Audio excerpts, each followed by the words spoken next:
Tick tock, time to rock. Good evening, Sorry, I just read a comment. Yeah, I need to not look at the comments while I'm while I'm clicking live. But anyway, whatever I was saying. Good evening, good morning, good afternoon, something along those lines. But yeah, for everyone who's complaining we're late and that this is because we got used to AP. No, this was actually a little technical problem. I don't know if anyone else has been having this problem, but there's been lots of lags when connecting lately, and it was happening with Abdullah, but it's been happening with other people. So I don't know if it's on my end or if it's something that's been happening in general. Pretty weird stuff because it's happening significantly more frequently than in past years. It was happening with Hatun yesterday. Anyway, yeah, so that's why we're a couple minutes late. We're fixing that, but I think we got it fixed.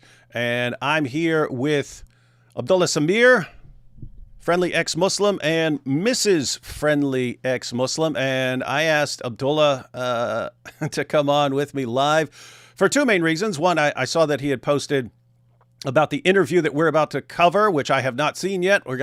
This will be going to be new for me, but I wanted someone who's been following the story a bit more closely to give us a little background. But second, we were the two we're the ones Aisha tried to contact, me and Abdullah, for some reason. I don't know why us in particular. Like the reason that's confusing to me is like if she wanted to go in a Christian direction, then she would go with me and like another Christian. If she wanted to go in like atheist direction, then she would go Abdullah and someone else, maybe Harris or something like that. But she's got like one from each side, and so I don't know why that is. But yeah, Abdullah. So four people. Last time we were live together was a while ago, so there will be new people here. And I know that you're here with your wife, who I think is also an ex-Muslim. But why don't you guys, before we even get started into any of the Dawa drama, why don't you guys go ahead and introduce yourselves and give us your backgrounds? Yeah, absolutely. I'll go first. So yeah, someone in the comments said it's been since 2020. I think that's probably right. It's been a long time. Yeah, the reason I haven't been actually, it's not just you. I haven't been live streaming at all very much, and the reason for that was going through a divorce has been challenging, and it's not been an easy divorce at all. But finally, on the other side of that, very happily divorced and remarried. I got remarried, so believe it or not, I found someone. We met on my Patreon. So I will let my wife, who goes by Huda, that's her Muslim name. She's also a Muslim convert, now ex-Muslim as well. And yeah, you want to just introduce yourself? Hi, everyone. So I'm Abdullah's wife. And for those who are here and know about me and have watched our content, I started contributing to his channel. And he's right. We met on Patreon, and this was totally unexpected. And when we met, he was at 36K subs. And I slowly and hesitantly started contributing to the channel, and now we're at 100K, and I contribute regularly. And I mainly touch on women's issues in Islam as an ex-convert. Yeah, and just to add a little bit to that, before she left Islam, she was watching both of her videos along with some others like Aladdin and others. But you're actually a big fan of David Wood, right? I am a big fan of David Wood, and it's so crazy to actually be on the other side of things now, because I used to be watching you guys. Now I'm married to one, and now I'm on the stream with David. And David, you were a huge help in getting me to see the light and to leave Islam. So I really appreciate you for that. Yeah, and like just the in the evenings watching his show and laughing. Yeah, that's what I did every night. I put my daughter to bed, and then I would go on YouTube. I'd be like, oh, who's uploading what? I would check out David's stuff. I check out your stuff. I check out AP's stuff, everybody. So Yep. That is funny. And that is the first Patreon meeting story I've heard. Yep. It was totally unexpected. Yeah. Yeah. Well, that's cool stuff. So you guys have you guys been following all the stuff that's been coming out about this story? Yep. Very hard. Except for the one that just came out like a minute ago. Yeah, literally a minute ago. Yeah, that's been happening every time I'm like, okay, well, we'll go through the new stuff and I'll finally be caught up. And then as I'm about to go live, hey, a new video dropped, David, a new video dropped. It's like, never going to catch up. Hijab, just confess to everything, man. If not just for integrity's sake, to keep me from having to go through this over and over and over again. I have to say, based on the stuff I've seen, I have not. So for everyone who's watching, I've not watched the interview that we're about to watch. This is the video. She privately recorded her interview with Ali Dawa, as far as I've gathered, and then he didn't release it. But she was, I guess, recording on her phone. I skimmed through kind of the beginning, and the audio is bad at the beginning because it's recording Ali Dawa. But I guess she's just farther away from him. But then she starts talking, and it's clearer. So yeah, I mean, I don't know for sure, but that's my best assumption, that she didn't trust him and she made her own copy. Rightly so, may I add. Isn't that weird? Someone just brought that up the last time we were talking about this. Is all these people are like, because Mohammed Hijab has, had his Telegram or WhatsApp or whatever it is set up to where it would delete his messages after 24 hours, and yet she had a bunch of them, which means she's like, I guess she's taking screenshots, thinking, hey, I can't really trust this guy, and then she goes in with Ali Dawa and records, and she's like, I can't trust this guy, but they're doing the same thing, where they're posting stuff where if she's talking to some sheikh or something like that, then they're sharing that message later. So it's like this guy's recording and giving it to, none of these people trust each other. And this is while she's married to the guy. No one trusts each other, and everyone understands I'm dealing with people who will lie about me in a heartbeat, and therefore I need records of absolutely everything so I can defend myself later when they inevitably start lying. It kind of sounds like that. I feel like she probably soon realized, soon after he switched up the agreement, that this isn't going to go downhill. And I don't know if he had his auto delete from the very beginning or he added that later on from the second number. Like there was 2 numbers he was using. So I'm not sure at what point he started auto deleting. And I have a feeling in the beginning auto delete was not on. So it was just, she just happened to have, those screenshots. Because he wasn't, at that point, he was being normal. And then at some point he decided to flip, right? Yeah. And now they're all exposing each other. Based on what I've seen so far, it seems like the Aisha and Behind Veils are winning massively in terms of how credible they're sounding in all of this. Yeah, I recently did a video responding to what we're going to watch again tonight, and I compared both interviews, Behind Veils versus Ali Dawa. And the thing that I keep saying over and over is that Aisha's story in both of these separate interviews, some time apart, show a lot of consistency. And I think we're going to see that tonight. Okay, so this is from how long ago? Is this last year? I believe that this interview was in August. We don't know. Ali Dawa? We don't know exactly when it was, do we? I thought it was back in the summer. I'm not sure. But either way, these are 2 separate instances of recalling the same story with the same details. Okay, so it's not like now we have a recording of her from summer of last year, and her story has just changed, and she's everything's being exaggerated or something. You're pointing out that her story sounds the same. Yeah, we do have a change. Actually, there's one change, which is all of a sudden, Hijab has this voice clip of her admitting she never married him. All of a sudden, it's like a 5-second clip. It doesn't sound like her, but similar to her. But yeah, like all of a sudden, like now we suddenly hear that, oh, I never married you, and we don't even like.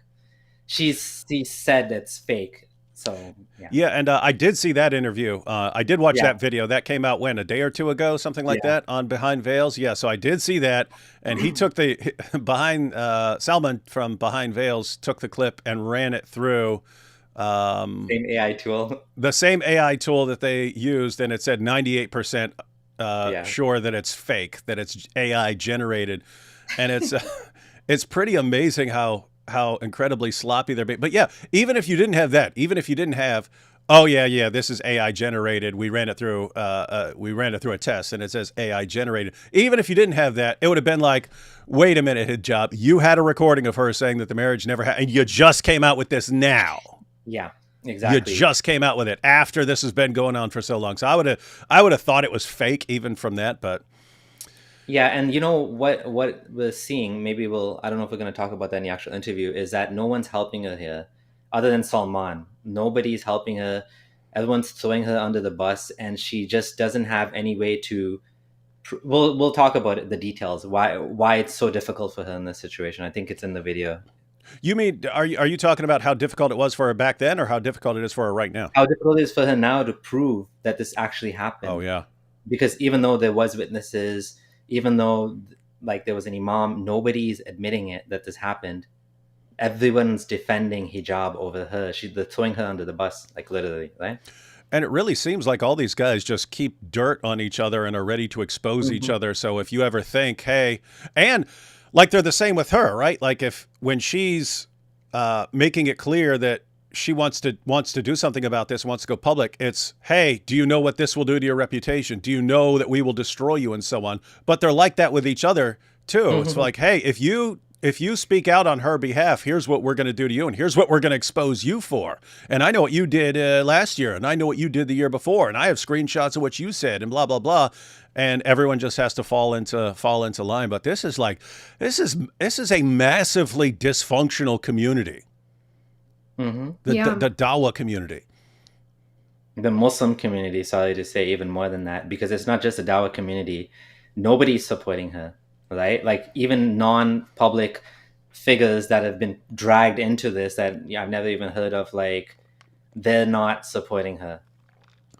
Um, and that's extremely messed up too. I mean, if someone was treating your sister, or your daughter, or your cousin, or just a random person like this, it's just strange that you've got the Muslim community. Here's a Muslim woman, and here's how she was treated like a prostitute by a Dawa guy. And what do? You go after her. You attack her. You attack everyone is attacking the victim. And in their minds, it's because you're going to embarrass Islam or you're going to cause problems for Islam. So we're all going to attack you, and we can't lose hijab. He's too important to Dawah. He's too great, and we can't lose him. So we're all just going to attack you. So hats off to Salman and Abu Aya and so on for standing with her, because knowing that they're coming after them too, and they have been going Yeah. after them. Yeah, hijab's too big to fail in the Dawah community right now, so they're going to do anything they can to make him, because if he fails, it makes Islam look bad. And in this case, unfortunately for them, this has been the biggest win for us since forever, since what he's doing is keep saying it's halal, it's halal, it's halal. So if it's halal, that's a big problem, right? Where is, the misyar thing really exposes the whole lie about Islam treats women fairly. You can marry, the Quran says marry 2 or 3 or 4, it actually says 2 and 3 and 4, but treat them equally. So everyone says, yeah, this is fair. Like, and Hakikaju has a clip where he's saying, when he's debating Hez Sultan, he's like, we believe in family values, and you liberal, whatever the secular nonsense, whatever he says, you guys don't believe in family values, right? And like, where's the family values in Islam? That is a serious issue that you keep seeing with all these clips, and they're like laughing and joking about it and talking about talking about the things they're doing. And Mohammed Hijab, I mean, he's sitting there laughing about doing these McDonald's marriages over Zoom and stuff, and like, hey, I got to hurry up because I got to go to the bathroom, and he's telling the woman, yeah, and he's don't worry, yeah, he's going to divorce you and stuff. It's like no one treats marriage as this insignificant. No one, not Christians, not atheists, not Jews. No one treats it as this much of a joke, as just, hey, I'll go buy you a Happy Meal and I'll have sex with you and then I'll divorce you and stuff like that. And this is all fine. No one does this. And so as far as like family on this issue, other issues may be different. On this issue, it's like, this is the bottom of the barrel as far as like how seriously they take something like marriage. It's, I mean, even the whole I was gonna say, never mind Misya, even the whole like captives of war, what your right hand possesses, the slaves, that's always been a problem, although there's no slaves today. So, well, they found a new way to ruin marriage. And it is, I talked about this in a previous show. I'm sure you remember, but this is like it's like probably 6 or 7 years ago or something like that. It was happening with the what was happening with the grooming gang. Something similar was happening with the Sikh community, but not with like just young girls. They would basically a Muslim guy would seduce a Sikh girl into sleeping with him, but he would record it. And then they would use that. They would use the threat of shame and they would say, Yep. hey, now you're going to do what we say and you're going to be our prostitute or we're going to use you however we want. And if you don't do what we say, we're going to show this to your family and your community and you know how they'll react. And so it became, they're basically seducing a Sikh girl, then forcing her into prostitution or forcing her just to be their sex slave or something like that. And it's all the threat of shame. And the Sikh community had to actually come together and say, we need to change culturally to where if something like this happens to one of our daughters, she feels comfortable coming forward to us and that she won't be shunned or something like that. Because if we do not change, they're going to keep doing this. They're going to keep using this shame system to turn our daughters into prostitutes like this. And so if a daughter makes a mistake or something like that, we want her to be able to come to us and not be so terrified of coming forward that they get to actually use this against her. But I mean, I'm sitting there thinking about that, I'll seduce you. And then once I've done that, now I've got this leverage over you and you have to do whatever I want. But this is what hijab and these dawah guys are doing with Muslim women. It's, hey, I'm going to get you into this marriage where you're my hotel wife and you're going to keep your mouth shut about it forever. Because if you don't, look what I'm going to share with the world. And guess what? Guys will think I'm a stud. They'll think I'm cool and I'm a stud and I'm a real man for going around and doing this with all these women. You will be treated like a whore for the rest of your life. So keep your mouth shut. And they use that over these women. Yeah, like in Hijab's case, it's even worse than that because he keeps using the most like kind of vulgar, like you didn't please me in bed. I'm going to tell people you're bad in bed. Like he's trying to not just shame her, he's trying to humiliate her. I'm going to tell people you're not good in bed. Like, what does that have to do with like anything? Like, you know what I mean? Like it's just a way to scare her into submission. With the grooming gangs, I do wonder if it's like almost like a separate class of people because I feel like those people are not, I don't know if those are religious Muslims that are doing that compared to these dawah guys. It's like they're using Islam to justify it. Whereas I don't totally understand the grooming gang mindset. Is it an Islamic justification? Is it a cultural justification? Because I remember hearing on Lubna's channel that specifically for the grooming gangs, I know that's not the topic of today, they all come from a lot of them come from a very specific place in Pakistan. And maybe you mentioned this too in one of your streams. And it seems like they have these like really awful values towards women, which in general you might see across the board, but it's very specific to this specific place. I forget the name of the place now, but I can look it up. I think it's similar to the issue of like honor killings in that you can have that culture in a certain area, but then certain Islamic teachings fit in with it well and help it to carry on. So you had honor killings. You had this in various places, various cultures, but it's pretty compatible with Islam in the sense that, you know, Muhammad said, if anyone leaves his religion, kill him and so on. And then, well, if my daughter is acting like she just doesn't care about Islam, I could put her in the apostate category and I can do this because she's not dressing appropriately and so on. And so I'm guessing it's probably like that, probably like a cultural thing in a certain area where they have this view of women. But then you combine that with, non-Muslim girls are the worst of, non-Muslims are the worst of creatures and ideas about what you can do with taking sex captives and stuff like that. And it just seems to combine a bit. So yeah, you're right. It's similar to the honor killings thing where it's like not quite in Islam yet it's in Muslim communities and it somehow combines with the awful values they have, misogynistic values about women, and it's just all toxic muck that ends up resulting in these actions that we see. Mm-hmm. So but guys, going back to Aisha and what's happening with her, it's not just that they're saying she's bad in bed. They're saying I think Hijab just thought he was going to get away with it. He said she's a Zion. You mentioned the Elon Musk connection. There's a whole thing about she's doubting Islam. That's why she's coming to us. And I think she was doubting Islam. I don't know. I believe she's still Muslim. But like, wouldn't something like this would cause you to doubt Islam, right? It would cause anybody to doubt. And for me, I lost my husband when I was pregnant with our daughter, and that affected my faith, and then the experiences I continued to have over the years, and coupled with watching you guys, I left Islam. And I just want to say too, this misyar thing, I was propositioned for misyar marriage. I was propositioned to be a second wife. This is something that is what's happening with Aisha. It's not new by any means, and I know converts who have been propositioned to be second wives, these horrible situations. So hijab is a famous case of this, but in general, this happens, and it happens more than you guys think.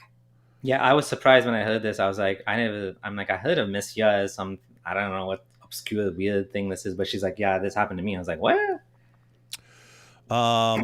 Yeah. So, and then there's that clip of Mohammed Hijab talking to.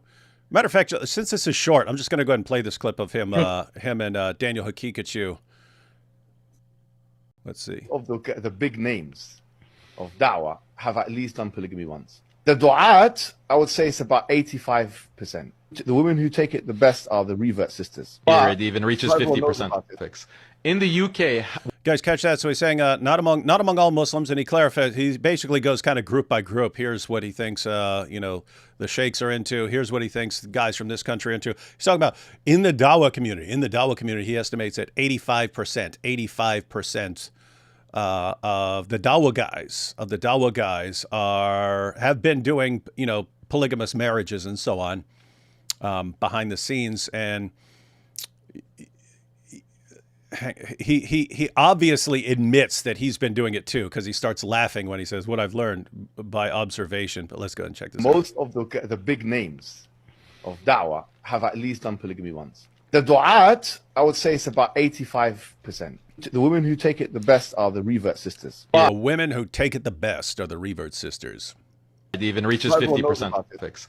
In the UK, what percentage of imams and shuyukh and du'at have a second wife? What percentage would you say? That's very difficult to know, but let's look at these guys laughing about this the entire time. That's a difficult one. It depends on what kind of community as well. Like the Asians here, they're not really into it that much. The Pakistanis but the reverts are into it. Like black people are into it here. Not all blacks. Somali uncles are into it. Like a lot of Somalis with it. You'll find like Somalis have a lot. Arabs are into it. North Africans do it. So it depends. I think a lot of it is to do with like community-based demographics and how the woman will take it. The women who take it the best are the revert sisters. And guys, everyone pay attention to what's going on. He's talking about how different communities have different levels of interest in the polygamous marriages and so on. Well, guess what? If you have 85% of the dawah guys and then 50% of this group and 60% of this group and so on entering into polygamous marriages and so on, you need a lot of women to go around, and that's why you need a steady stream of the revert sisters. So hence the emphasis on dawah. You got to go out and get all your second, third, fourth wives and so on. But let's see. From my experience of observing the situation. Oh, wait. Here, let's back this up and watch when he starts laughing, guys. The women who take it the best are the revert sisters. From my experience of observing the situation, I thought it's so Did you guys catch that? The women who take it the best are revert sisters, from my experience. And then he catches himself and he goes, from observation, like he's observing other people, but then he starts laughing. He can't even keep a straight face. And so it's clear that it's clear what he's doing, and that he's doing it with revert sisters. He's like classifying the different groups. Here's how these girls take it better than other women. It's clear that he's doing this stuff behind the scenes, and yet when he actually gets called out for it and so on, then what? She's lying. She's a liar. We actually found a couple. Actually, thanks to Thaddeus as well. Thaddeus found some interesting stuff, but also we were watching Ali Dawah's show, and we found some clips, a couple of clips where he he actually admits, to he's like, say you marry a woman, and then she doesn't agree with your conditions, you should then, I would say, well, I'm going to give you an ultimatum and you have to accept it or I'll divorce you. Like, and then he brings up the whole Mughith and Barira story, which is the story of a slave woman that divorced a man, and because she got freed and he didn't want to stay with her. Sorry, she didn't want to stay with him, so he was crying and following her around. And this specific story is in the text messages on Behind Veils, where he mentions this to Aisha. I am Mughith and I'm Barira and you're Mughith, meaning I don't want to be with you, and you're all upset about it. And in this podcast on Ali Dawa's show, he said the same thing. He's like, say you get married, Mughith, and he mentioned the same Mughith, but he told on himself. Yeah. He like literally admitted it, like, I did this. And that's something we've talked about in a different context. We're talking about Andrew Tate back in the day and how this guy can brag that he's been doing something for years. And then as soon as people accuse him of breaking the law with this stuff and he's going to be charged, then it's, oh no, I never did any of that stuff. I wasn't doing any of that stuff. And then his followers will all go, oh no, see, he didn't do any of that stuff. This is a Matrix attack. Even though they know he was bragging about it for years. But here's the issue. When you have a group of fans that are that loyal to you, obsessively loyal to you, and they will mindlessly believe anything you say the second you say it, so that you can completely contradict what you said the day before, and they'll just believe whatever you're saying. When you have that level of dedication among your fans, it actually programs you, it conditions you to believe that you can get away with anything. And it doesn't matter if you're sloppy, because your fans don't care.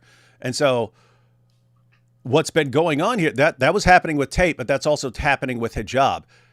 Hijab has a problem. For all you Hijab fans out there who just unquestioningly obey the latest thing that he says and mindlessly go along with it, you're the reason he's being exposed right now. You've conditioned him to believe that he can get away with anything and that his fans are still going to follow him. And what that means is it makes him sloppier and sloppier and sloppier over the years, to where, I'll just pop something in AI. No one will catch me. And if they do, I don't care because my followers don't care. And so you guys are cheering for him. Yay, he's got the proof. He's got the proof that she was lying. And everyone else on the planet who looks at this is going, oh my goodness, this is like so obviously fake. And so you guys are doing that. You guys destroyed Hijab's career. So hats off to you for that. And hats off to Aisha for standing her ground. I mean, put it this way. If Hijab's right, and like 85% of Dawa guys are going around doing this stuff behind the scenes and so on, I mean, imagine how many Aishas there are out there who've just been treated horribly by these guys. Also, I just wanted to say something too. When you look at Mohammed Hijab's that fake YouTube channel, that's obviously him. The so-called evidence that is offered, if you just like look at how many minutes of evidence there is versus just, filler content, making fun of Salman's shirt, this and that, it's like 10 seconds or even less. There's nothing there. And then he just posted on Twitter and these laughing emojis. It's like, gee, for somebody who didn't do this, for the severity of what's going on, you sure like are being sloppy with this and just not caring. Like he has no desire, it seems, to try and, prove anything other than just making fun of people. Yeah, I just want to add to that with Hijab, what we're seeing is we're seeing an escalation. He doesn't want to, he should have, like we talked about this, he should have just dealt with it by saying, I did something wrong and I regret it. And I'm sorry to this woman who I harmed, and whatever, may she forgive me or whatever, Allah forgive me, whatever. Instead, because he's so arrogant, it's so narcissistic, he thought, like you said, he's going to get away with it.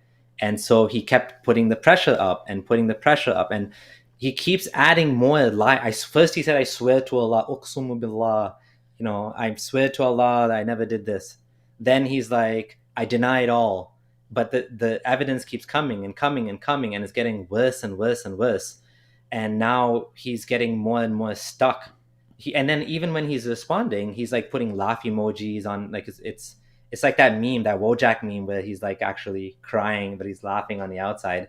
Mm-hmm. That's what's happening here. He can't take, he should have just said sorry and ended the whole thing. But instead, you can see his personality defect, like, glaringly.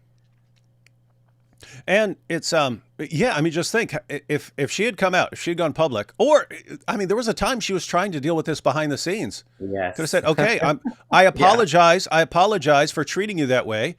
Here, I'm going to give you this amount of money to make up for not providing for you in the past. We're gonna be divorced. Here's a certain amount of money. I'm I'm going to help you out. I'm going to help you out, and so on. Wasn't willing to do that. And then even after it came out, even after the story broke, I mean, he could have said, "What are you guys talking about? I've been defending this stuff for years. Of course I'm doing it. So what? I'm allowed to do it. Shut up. There's nothing you can do about it. You don't like it. Congratulations, you're not a Muslim." Instead, he has to lie about it. And you're right. As you lie and your lies are exposed, you have to pile more lies on. And then you have to start generating fake AI stuff and so on to try and... This is pathetic. This is pathetic stuff. Anyway, let's take these first couple super chats and then we'll jump into this video and see how her story holds up after close to a year. Jack Ray says, Mohammed Hijab preys on women, not to women. Very messed up. Very rude. Block friendly ex-Muslim. Oh, G-block. G-block. Okay. I was about to say block him. Why? In 2020, Mohammed Hijab revealed his holes in the narrative for us, and in 2025, Mohammed Hijab's holes have turned into leaks in his own narrative. Yeah, he's got there's some holes in the hijab narrative here. No, Abdullah, don't collab with David. He'll convert you to Christianity like he did to AP. It's what they do. They convert upon one another. Let's see. AP's actually been on his own journey. I mean, I've just been doing live streams with him and stuff for a while. Anyway, I don't understand why I'm so interested in the Days of Our Lives Islam edition. I don't even know any Muslims. It's interesting. It's an interesting story, and it actually pokes a lot of holes in the narrative, right? So there's an intersection there. It's not just empty gossip. There's like a reason why we talk about this. Yeah, and I pointed out like a few live streams ago that I'm really not interested in the Dawa drama, except for I want people to know about it because I want them to see what the fans are like, that it doesn't matter what these guys do. It just doesn't matter. If you're important in Dawa, you could be going around mass murdering people. Your Dawa fans would not care. As long as you are humiliating the kuffar, that's all that matters. I want people to understand that. I want people to understand how dysfunctional this is. So I want hijab exposed for whatever's happened. And I want people to see how his fans don't care. Other people will attack him for it, but those are people who didn't like hijab already. Yeah. Let's see. Has Sajid made a response yet? Is the Quran still being held hostage? I don't know, but yeah, I warned him to quit pretending to give responses to the Islamic dilemma, not actually doing it. I have a problem where AI detectors thinks most of what I write is either AI or plagiarism, even though it's not. What are you doing? You're trying to say that Mohammed Hijab is innocent here? Just because you sound like a robot? He's saying he's a robot himself. Maybe you are a robot. How do we know you're real? Yeah, are you real, Jay Pendragon? This is actually a real problem. It's very hard for AIs even to know what's AI. So when you say, let me test this file, to be honest, it's very hard to know. Yeah. Especially as it gets better and better and better. This is a real problem. Like, how do you catch cheaters that are cheating on tests? It's very hard to do that because it writes like randomly stuff, right? So it's not proving. When Hijab said, I tested this file and it's not AI, that doesn't prove anything, right? What's more important is the fact that it was like a 10-second clip and with an anonymous mufti. Like, who the hell is that? Why would this mufti be scared of admitting that he spoke to her? Like, why would you hide that? It makes no sense. Yeah, and with the you're right as far as hard to detect AI. I'll be sitting there listening to a news story or something like this. It sounds like a real person, and it's not until they get to something specific, like initials or something like that, and they'll pronounce initials like a word or something like that. I'll go, oh, this is a robot, man. Yeah, it's pretty creepy stuff. Yeah. So Eddie Lift says, shout out Jesus Christ, and then we have pray for the Druze. Yeah, I don't know if you guys have been following that. I haven't. I just saw when Mosh Cohen, who's in Israel, was pointing out that there's like October 7th level stuff going on with the Druze right now in Syria as they're being attacked But it's hard. It's when the stories are breaking, it's hard to like share them because lots of people recycle video clips from like 5 years ago in a completely different country and say that this is what, because you kind of have to let things settle until you can figure out what's real and what's not. So, but yeah, apparently things have been really bad for the Druze yesterday and today. Daniel Hakikachu just did a live and was blaming Aisha for all of it. Oh, shocker. Daniel Hakikachu. Not surprised. Yeah, Daniel Hakikachu, who, despite being exposed over and over and over again, will still say, the Catholic Encyclopedia says that Mary was 12 when the marriage was consummated, even though the Catholic Encyclopedia specifically says we have no idea how old she is. We have no source on it. And the guy who goes through source after source after source, study after study after study, never says what's in those studies accurately, never understands them. But he'll definitely be the Sherlock Holmes of this story. What's that Pokemon? It's Hakikachu. Very rude. Don't make fun of Daniel. In Judaism, if you divorce a woman, she marries another man and they divorce. You can marry her back exactly to prevent temporary marriage. No polygamy, though. The Islamic State of England crossed the no-return line long time ago, allowing Mojab, Ali Dawa, and jihadis to ruin their country. Yeah, not looking good over there. Not looking great. Not looking very good. Sameers, we're hoping you follow AP to Jesus. I don't know what this means. Tola lege. Seriously, reading X-Men is fun, but sometimes you need something existential. Yeah, I'm atheist, but my wife isn't. What do you describe yourself as? I mean, ever since I left Islam, I've been like on a religious like vacation. I haven't been looking for anything new, but I grew up Christian Lutheran, so but I'm agnostic. I'm open-minded, so unlike Abdullah. Yeah, we're very different in that way, but that's okay. She's more conservative than me too, which is interesting. She's also American, by the way. She's from Pennsylvania. As far as getting along with people, I find if people aren't jerks, I get along with anybody, like including Muslims. And then if someone's an annoying jerk or a narcissist or something like that, it doesn't matter if you agree with me on anything. On everything. I'm not gonna get along with you. Like me and AP have talked about this. Like Sajid Lippam, Fareed, some of those guys. Like if they didn't hate us because of hating for the sake of Allah, we'd get along with these guys. Yeah. But other guys like Mohammed Hijab and Ali Dawa, it wouldn't matter. They could agree with me on literally everything I believe, and I still could not get along with these guys. Celeria here says, finally, near the end of Surah 4, I'm a little bit too worn out from work today, so I might not be able to clear it tonight, but have tomorrow off, so I should be able to properly sort things soon. Nice. We've been going through the Quran looking for verses. Where's AP? Oh, hi, David. AP's too much of a weakling to keep up with this story. There's too much stuff. A recent Hindu convert, age 18, on Lubna claimed she was proposed by Sheikh Hazem, 50 years old, of Ali Dawa fame, to be his third wife. Obviously disgusted her. Yeah, I didn't see that. I've been seeing a lot of videos pop up by Lubna though recently. Is Sajid Lippam the Mike Winger of Dawa? Yes. Just because I can't recognize bridges doesn't mean I'm a robot. That's exactly what we would expect a robot to say. Hijab is truly following the example of unholy prophet Momo ibn Abdullah. Nasty work. It is pretty messed up. Nice fellow Lutheran from Giovanni. Giovanni, yeah, we see him a lot. Yeah, and it's pretty funny. And here we have no comment from Isaiah. And these Dawa guys like to double down on their immorality and blame the victims when it gets exposed. Hello, everyone.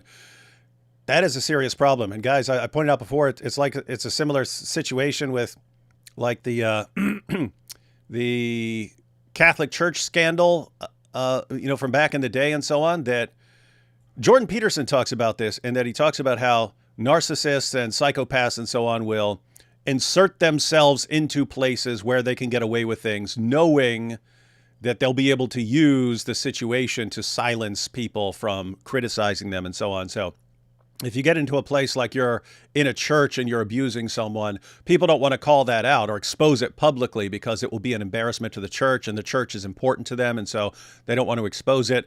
But you'll have the same thing. So it's a problem in Islam in that also have the role model of Muhammad, which allows you to justify all sorts of messed up behavior. But even then, you'll have the same situation everywhere, that people will take advantage of that, and that's the dawah guys. Let's get ourselves into this situation, then we can treat people however we want, and they can't do anything about it because the dawah is too important to them, and they don't want to disrupt the dawah. And again, that's a recipe, guys. That's a recipe for women being abused forever, like forever. You either deal with it and take the damage and deal with it, or it continues forever. And hats off to Aisha and Behind Veils for saying, you know what, even if this is a temporary embarrassment, we have to do it so that guys stop doing this stuff and don't think they can get away with it. Yep. And someone has to stand up. And, I have a feeling that some of these other sheikhs, not even sheikhs, but some of the other Muslims out there are shaking and worried that now they're going to get exposed for doing this as well. That's part. By the way, you're right on the money there, and I think that's part of the reason people are piling on her and attacking her. Is if she's successful, you could have other ladies stepping forward. So they want to make an example out of her. It does not matter how truthfully you speak. It does not matter what evidence you have. We will all just rain fire down on you and destroy your life. And so, any other ladies want to step forward? No, you don't, do you? Okay. Yeah. True. If we've abused you, shut up and go on with your life. But under no circumstances do you say anything about it. If you do, we'll destroy you. Yeah. I want to say something. Good. Also, I hate to say this, David, but Salman and other people are saying, oh, well, she just needs to go through the Islamic Council of Europe. Well, I looked at their website and I looked at their reviews, and I hate to say it, but in the reviews, it's all women complaining. Women saying they were told to go back to their husbands when they tried to divorce, just terrible reviews. So she's not going to get any justice that way by going through the Islamic Council. They're going to side with hijab because what he did is halal. And the only justice, quote unquote justice, she's going to get is people like us who expose this and help her. She's not going to get any help through this so-called Islamic legal system. Yeah, like Sheikh, what's his name? Al-Haddad? Haytham Al-Haddad. He's like a pro-jihadi. Like we were watching his videos yesterday. Like, he's going to give her justice? Yeah, right. It's a joke. And so, yeah, you'll have a situation where, culturally it's pretty misogynistic. And so there's going to be a tendency to side with the guys. But then on top of that, he's so important for the dawah. Who are we going to side with? So everything is stacked against her right now, except sounds like she's got the truth on her side. She's got a couple of, I have to say, the whole dawah scene is kind of built for this. It's built for being able to abuse people and get away with it. It's made for that. But the only possible kryptonite, apart from outside criticism, but the only kryptonite from within is a woman who's just going to stand her ground and say, if you want to blast me, blast me. If you want to insult me, insult me. If you want to destroy my reputation, destroy my reputation. I'm still coming after you to expose you because I can't let this keep going. I can't let you do this to other people. That combined with the Behind the Veil guys just being completely relentless and just, okay, another video. Okay, here's more evidence. That's the kryptonite for this whole scene. So if anyone can pull it off, it'll be this team, especially since they have some outside help here. But yeah, I don't foresee them getting any help whatsoever from, the Islamic Council of Europe. Yeah, don't see any justice coming from that. All right, we ready to jump into this video? Yep. So guys, if you're tuning in late, I mentioned that the audio when Ali Dawah was speaking is kind of rough. She's apparently just recording on her phone. So she set her phone down and is recording this interview. So it's not like they have, nice Shure mics and stuff like that. She's recording their discussion on her phone. It's a little harder to hear Ali Dawah, but she's pretty clear considering it's on a phone. But let's go ahead and check this out. And Mr. and Mrs. Friendly Ex-Muslim, anytime you want to pause to say anything, just say pause that or something. And where is it? Okay, here we go. This is the interview, Ali Dawah. Oh, do you guys know, was this before Ali Dawah knew that it was Mohammed Hijab or after he knew that it was Mohammed Hijab? Before, because he says, I don't know who it is. I don't want you to tell me who it is. Don't tell me who it is. I don't care who it is. She says something in the interview that pretty much gave it away. So I suspect as of the interview, or maybe he had a hint, but he thought he could still continue along this path without mentioning the name. But like officially, he didn't know. He's like, yeah, I don't know what this is. Don't tell me. And she even said, I don't want to tell you because it's your friend, right? Oh, okay. So she's like, look, I don't want to say who it is because he's your friend, and you know, he'd be easy to spot because he's like 6'8", but I'm not going to say who it is. So something like that. Yeah, we'll get to that. Okay. All right. So here is Ali Dawah, when he was interested in this story, because he wants to portray himself as a champion of defending women, decided to interview her, and then at some point realized that it's Mohammed Hijab and decided not to release it. But to her credit, she recorded it herself. And so we're going to check it out, guys. Here we go. 8 months back, Ali Dawah interviewed Sister Aisha about her marriage to Mohammed Hijab. This is the interview that was kept hidden until now. Assalamu alaikum wa rahmatullahi wa barakatuh, brothers and sisters and dear friends. This is a special episode which we will be talking about. As you guys know, in this room, we've talked about many other topics when it comes to the Bitter Truth Show, gender roles, and many other elements and many other topics. This is a special episode. Why? Because it involves a sister who is here, who I personally invited, and I personally wanted to do this. And we'll come to why and what the story entails. But today's topic, shall I say, is the dark side of public figures. And why have I titled that video? We're going to find out, inshallah. The sister is here, will be hiding her identity, her voice will be changed to protect her, inshallah. But there'll be many important lessons for us to learn from her story of what she went through, and from myself as well. I wouldn't say what I went through was as bad as what the sister herself went through, but there's many lessons for us to learn for brothers and sisters who are looking to get married, who are married, to learn that they do not repeat the same mistakes, or shall I say the oppression that others have done to sisters like yourself and many brothers out there. So we're going to get straight into, inshallah. Obviously, I'm not going to introduce the sisters and stay anonymous. We're going to, inshallah, get straight into the interview without wasting any time. What's that? Yeah, I was going to say, one thing I want to mention here is that Ali Dawah, in his recent upload, the first one, not the one in the cabin, he went out of his way to say, I lost the video, I deleted it, I removed it from my hard drive, I got rid of it. Look, I even have this text messages, WhatsApp messages to this guy that was working with me to record it, and he lost it too. Nobody had, we don't know what happened. I can't talk about, like, why would he go and delete this entire interview? Before we get into it, let's think about, like, why, I'm a YouTuber, you're a YouTuber. Why would you delete stuff? Especially if there's like some almost like, I don't want to say criminal activity, but some unethical behavior. A woman was, he's admitting she was like wronged. We want to warn the public. And at this point, why would you delete this? Wait, so he's saying he deleted this? That's his story? Yep. He said he deleted it, and he has a screenshot on in his video where he says, he's like literally showing some voice notes, like, yo, brother, that's gone. Like he's messaging some guy as proof that even this other guy, whoever this guy is, I don't even know, also deleted it. So everyone deleted it. It's gone. It's just gone from the world. Like, we don't have it. We don't know what she said. I don't remember, but there is only one reason I can think of for doing that. What's that? The only reason I can think of for a YouTuber, because I've still got video footage of videos that I made 15 years ago. I got them on hard drives and stuff like that. To do an entire interview and then just deleted it, all copies of this and so on. Like, even if you weren't going to release it, you would still want to keep that video. The only reason as a YouTuber you would just delete all evidence of a video is if you're worried about this. Lawyers coming after you, and then through discovery saying, we want that footage so we can know what you are aware of. You can destroy it. It's just like emails. In the process of discovery in a civil suit, they can say, give us all your emails directed towards this other person. Well, if you've deleted all those emails, I deleted them a long time ago. I don't have any of that stuff, so I can't give it to you.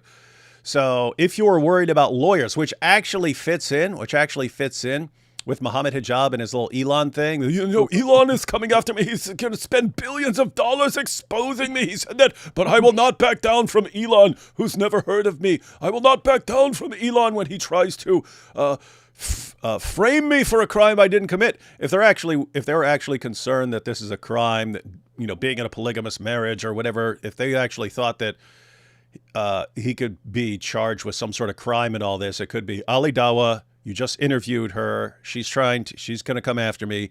Erase everything having to do with that. And then, okay, Hijab, whatever you say, yeah, and we're proud of that.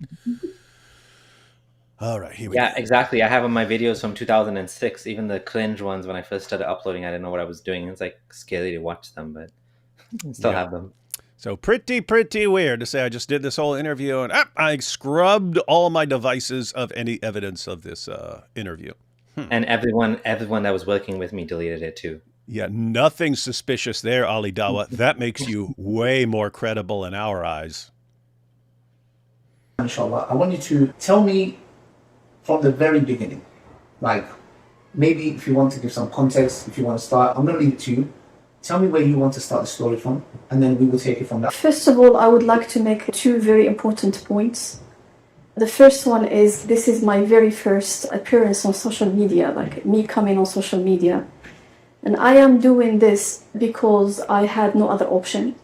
I have sought help from scholars, from shuyukh, and you have contacted me so many times telling me you want me to come out about this, speak out about this. And I have rejected that for so many months. And this happened way before the stories that have come out recently. This happened so many months before. You have been calling me to come up and speak, and I have refused. What's that? Yeah, this is interesting. You mentioned something about this, someone mentioned, I don't know if it was you or in the comments, that, no, it was you actually. You said that he's the one chasing her. Yeah. He says that Mohammed Hijab and all of them say she's such a crazy stalker. She's so mentally unwell. But I mean, for somebody who's quote unquote, you know, mentally unwell, it's quite odd that, you know, Ali Dawa is the one going after her to talk about this, not the other way around. Yeah. So she said that he's pursuing her with the to talk about this, and also she doesn't sound like a crazy stalker. She sometimes sounds like someone who is enraged and backed into a corner and extremely frustrated that no one's willing to help her and lashing out. She does seem like that sometimes, but not just deranged stalker type. So, yeah. So in other words, guys, her story is fitting what we're seeing from her. Like, it makes sense for her to be frustrated and angry and stuff like that, given what she's gone through and given how every door is slammed in her face. So anyway, point is, everything so far seems consistent from her, even in the stuff that she did, like contacting us that she apologizes for and stuff. It seems like when someone calls her out for something and it's something she did, she just apologizes for it and says, I was angry, I was desperate or something like that. And then on other stuff, she's like, that's false. That's not me. I didn't do that. They made that up. So she seems pretty darn consistent. That's it's true. it's everyone else. Yeah, it feels like she did admit to, like, she said some things out of anger that she shouldn't have said. And so that's a good point, actually. She did apologize for those things. Hijab has not admitted anything. He's still saying, I swear by Allah, I deny it all, blah, blah, blah. Mm-hmm. And he's got Ali Dawa on his side, so. And I have told you that this is a scholarly topic. It has to be discussed with a qadi, with a scholar. They have to come out with a verdict, and they have to scrutinize both our sides and analyze our talks, both of us. There must be justice done by a qadi, by a scholar. I couldn't find that. The sheikh who was involved told me that we don't have this Islamic rulings and Islamic courts on these kind of things. I wanted to share my story. I do strongly believe that I have paid a very big price, and that is because of the trust that I had for this person, the respect that I had for him, and the fact that I have left full leadership for him. And the other point is mentioning the previous stories. You came out with a video, and I was honestly very worried because of that video you made. Because for me, I thought, like, after your video, and because you are an influencer, now many people are going to see any woman who will come out and speak, and they are going to categorize her, and they are going to think this woman, probably she fits in that category. Probably she's just lying. Because you are an influencer, and this is the power of social media, which I'm not sure what she's referring to, but Yeah, I have a I don't either. feeling that she's saying I didn't like that you're making it look like, I think there might even be that video in the hotel where he says, "Oh, remember the one that you guys went through where you were like, Yeah, I could tell she's bragging about referring to himself?" some other video, and she's worried about the impact that's going to have and suspecting. But I think he's done lots of the drama videos, hasn't he? Where he's responding to two people in a relationship, and they're they get separated or something like that, and they're arguing, and so it could kind of be multiple things in the sense that anytime he's taking the side of the guy and she's Yeah. probably lying, isn't it? She's probably lying. Maybe she's saying like, hey, I saw that video where you're blaming the woman, and I'm worried that when people like me come forward, they're going to blame the woman and say the woman's lying. But you're right, it could be some of the stuff from that. I don't even like calling it hotel video now because now hotels are ruined forever. Anytime we're talking about dawa, can't even say the word hotel when you're talking about dawa anymore. Has changed the course of the war in the Middle East and with Palestine and all that. I have told you this, and I told you that I'm very worried. And you came out and made that statement. You said you just didn't want the dawah men to be categorized. And I am asking you now if you would like to make a comment about that, because I don't want women to be categorized too.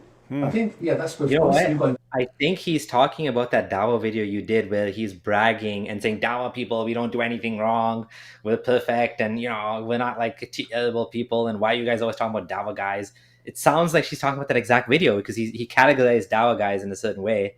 And it's like she's upset because it's like they can do no wrong, right? And she's actually being pretty reasonable here, saying, hey, you're concerned about the reputation of Dawa guys, and so I'm concerned about the reputation of women and how people are going to think about women here. So you've got your group and I've got my group, and you're concerned about your group. I'm concerned about my group here. So pretty reasonable so far. Contact me first on Instagram. I always want to go about the proper way, like you said, through a judge, etc., which shows your sincerity. You was not here, you did not come to me and say, I want to do a video. You didn't come with that, which is true, which I found very genuine of yourself. Genuine. And the reason why I was pushing for this is because this happens, and I know. Look, I could tell that you is the most honorable and trustworthy woman on the entire planet, which is why I was interviewing you now, yeah? And then, it's Hijab. Oh, you can't trust this woman. She's a big liar. What is this? It's crazy. It happens. I hear of stories of it happening. So to me, I believe it is wrong. In my teen years, right, my very best friend, very close to mine, she left Islam. I was a teenager at that time, around 15, and that shook me tremendously. No way, and I started feeling ashamed and questioning myself.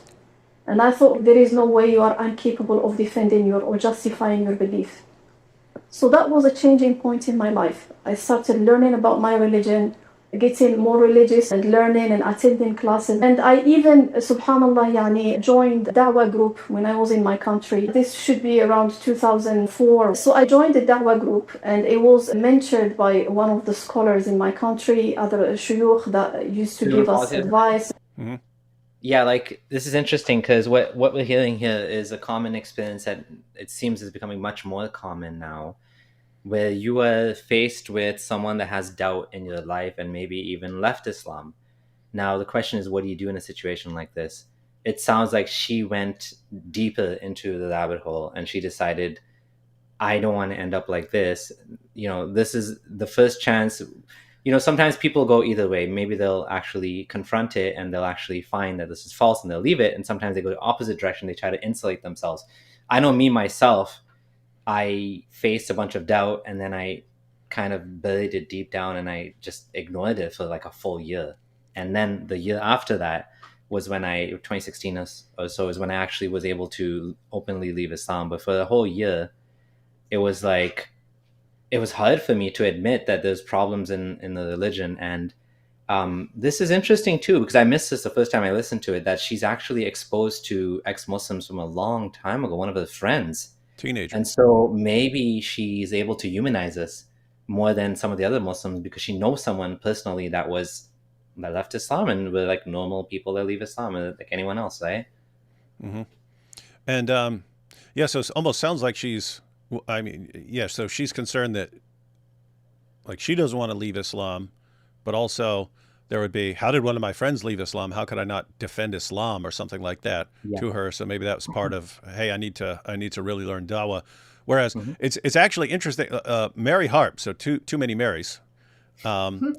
She has pointed out, I haven't gone through this myself, so I can't confirm it, but she's usually spot on with stuff.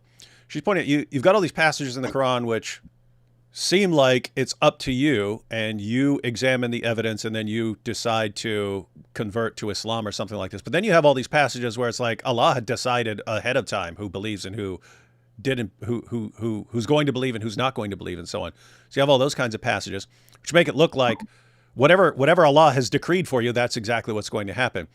But Mary Harp has argued that when you line them all up in chronological order, it's when Muhammad's uncle Abu Talib dies and Muhammad's all broken up, like how could I not convince my own uncle whom I love that Islam is true? That's when things change too. That's when the Quran revelations change too. It's got nothing to do with you. Allah decided a long time ago what's going to happen with your uncle. So it's not your fault. It's not your fault. So Aisha, according to the Quran, at least the later revelations after Abu Talib died, it's not your fault if your friend converted.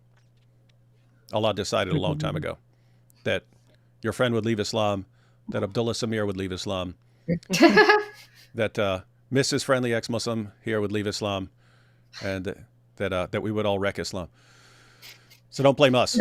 That's the point. You know what's crazy? This is so convoluted too. Like online, they'll say, "Oh, we don't care if you leave. Allah will replace you with somebody better." But then, they pour millions into these think tanks to help people who doubt. So which is it? Do you care if we leave, or do you care if we not leave? Yeah, Allah will replace you with someone better, like Andrew Tate and Sneeko.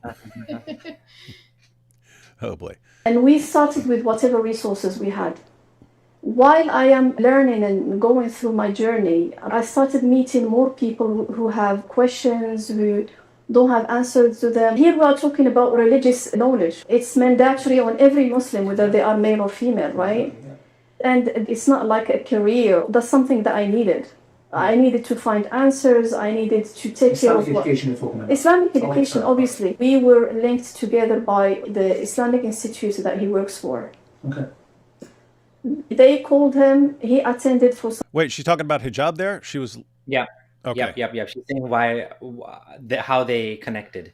Okay, so an Islamic institution. Okay, so he attended for... specific kind of situation, like help, because I was engaged in the da'wah that time, and he was there to give guidance, to give his input and so on. Oh, he's there for guidance and input. And meanwhile, we know now what's going on with all these hotel marriages and stuff. That was the first meeting. Yeah. Later on, So, guys, just keep in mind what's going on here, everyone. Hijab's going around traveling for da'wah, and he's hooking up in hotel rooms with all these ladies. We know it's more than one. I was going through my khula. He came into the picture, and I was reaching out to him to ask about questions. What do I do? Where do I go? And so on and so forth. Like which Islamic council he was giving me directions. He was telling me what to do and so on. So you went in just to get some knowledge on how to go about things. Yeah. Okay. Because obviously the person we are talking about is not just a social media figure. Okay. This is someone who has PhDs in Islamic studies. What? Okay. Wait a minute. Mohammed Hijab has PhDs in Islamic studies at Oxford? This is where she gives away who it is. Huh. So he has PhDs in Islamic studies at Oxford. Huh. That's good to know, Mohammed Hijab. Oxford, Cambridge, Al-Azhar, the Middle East. He has PhDs? He has PhDs from Oxford, Cambridge, and Al-Azhar? Wow. He's been bragging up a storm, hasn't he? He has contact with every scholar out there in the world. Well, can you tell me the story, guys? How did this... Especially Sheikh Yasser Qadi definitely is in contact with him. We saw the interview. I guess we can point out here. I mean, I don't even know if we need to point this out, but like Hijab is a very well-known figure in Islamic polemics. He's known for his knowledge of Islam, his education of Islam, his degrees of Islam. And so if anyone has some, argument to make about what Islam says, I mean, even though at the end of the day, everyone has their own opinions, he has the background to say these things when he says misyar marriage is allowed and these things are permissible and I don't have to talk to you. We're going to get to that point, actually. I'll wait till we get to that point where she talks about how he said, I'm not doing anything wrong. So here we have he's got a PhD in porn. We don't know. I don't know anything about that, but we've got this. Yeah, He has a PhD in stealing people's wives and hiding wives from other wives. Yeah, he's definitely got that. What do we have here? Someone said he's got a PhD in mutta. What's wrong with people? All right, we'll continue this. From here to him proposing marriage. We used to talk, and from now and then, and I used to reach out to him. I used to call him and ask him about advice. He sometimes used to call me back himself. Okay, so let's just add to that. When you say we used to talk, can we give some context? What's that? Yeah, I know.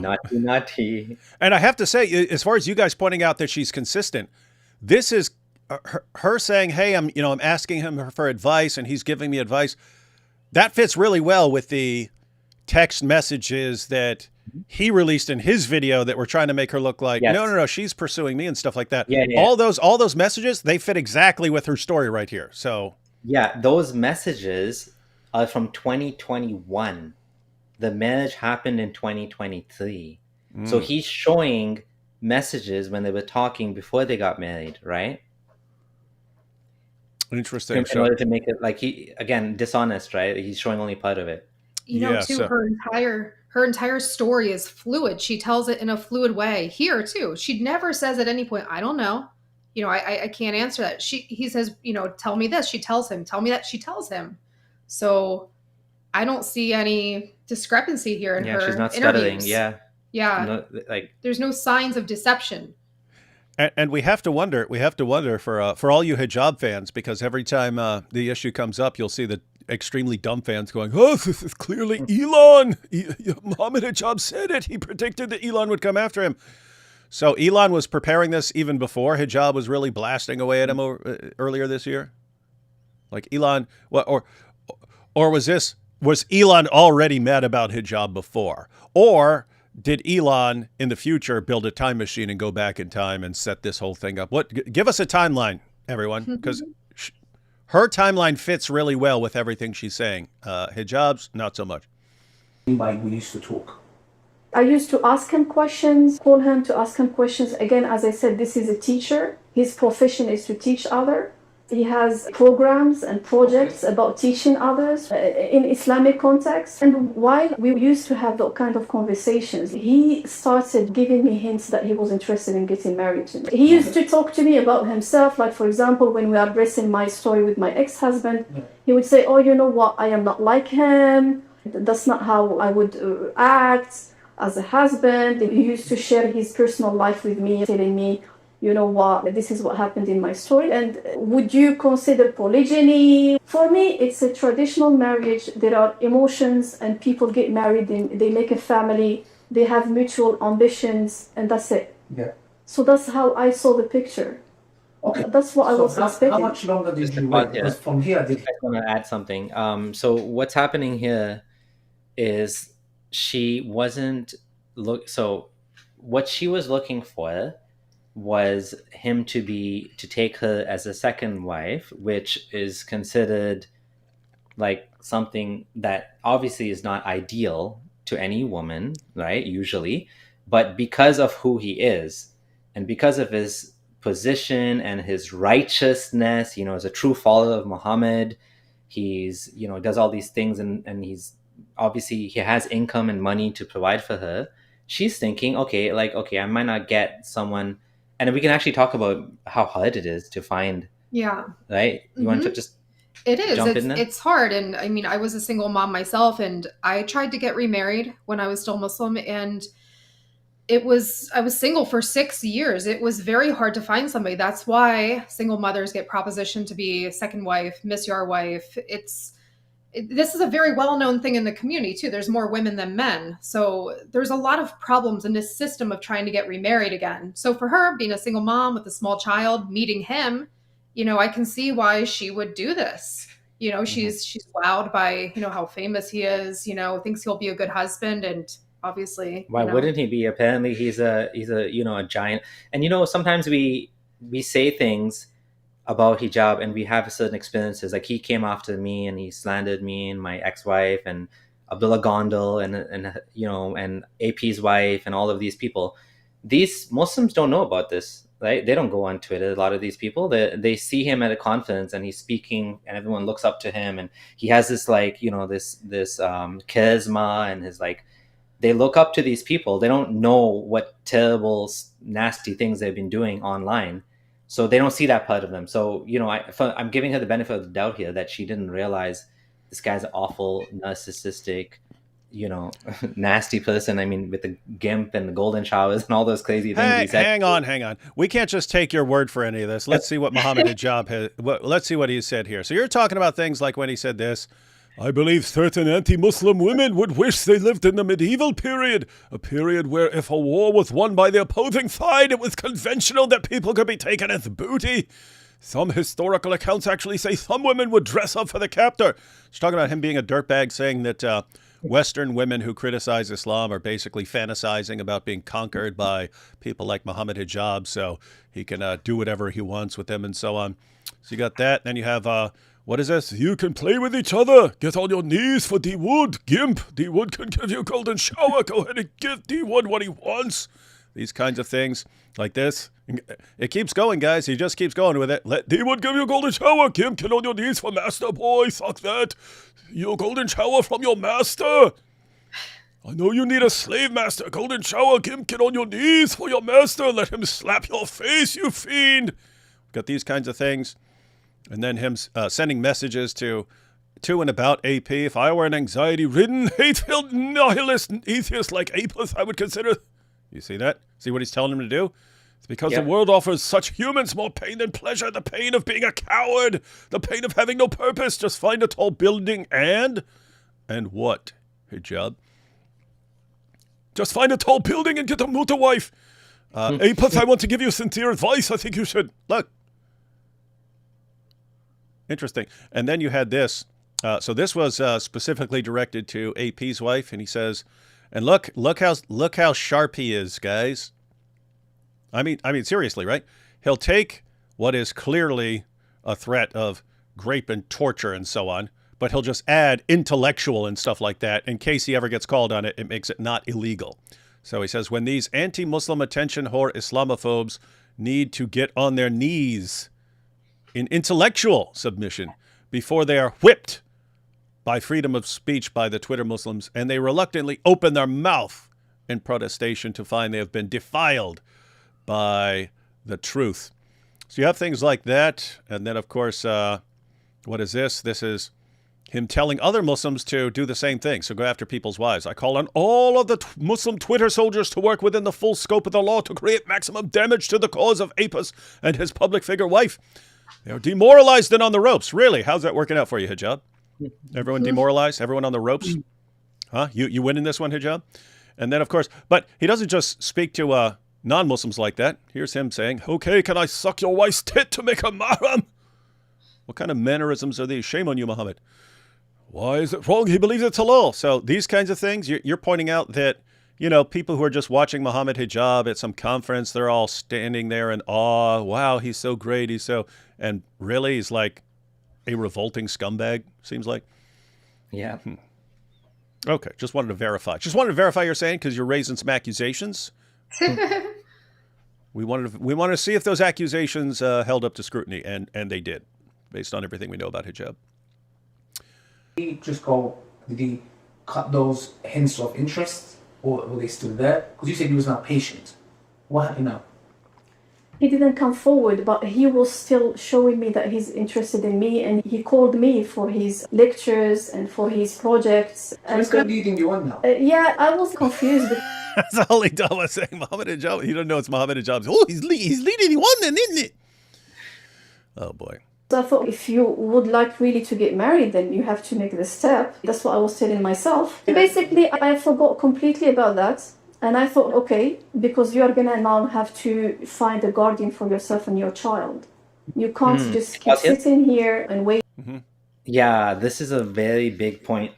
No Arab from a religious family born and raised away from the West would agree to this hotel marriage, or like she's a woman in her later years, in the late 30s, I'm assuming. And why would she agree to temporary marriage? Well, whatever, misya marriage in hotels. Like, how would that benefit her? How would that be aligned with her?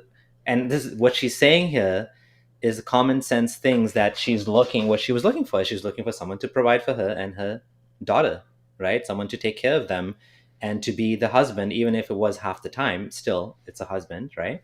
And that's not what she got, but this is what she was looking for, right? So this is, again, consistency. It is consistent. Then obviously you have to start looking to get married.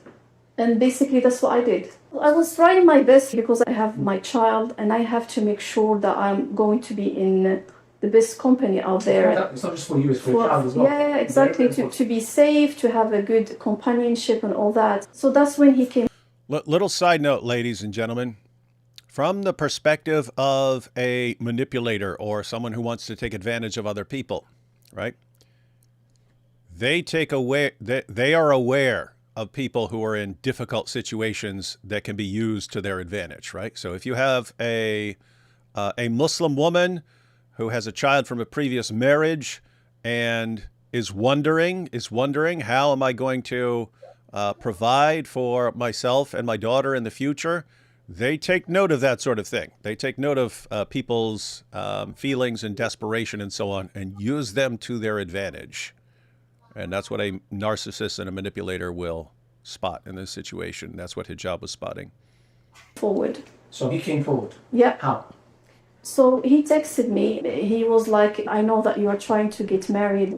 Would you consider me as a husband? So that's when he proposed. So he proposed. Are you aware that he's proposing for polygyny? He said that. So how did you feel? For me, there was mutual interest. So you was interested. Okay, good. From there, tell me what happened. Like from there onwards, he proposed to you. Did you get your father involved? So from the very first few texts, he told me, who is your wali? Yeah. And I told him, my father is still alive, and he's my wali. Can we pause here for a second? Uh-huh. Yeah, this is the whole wali thing, which is one of the weird things about Islamic marriage, is that a woman doesn't have the right to get married on her own, except if she's in the Hanafi madhab.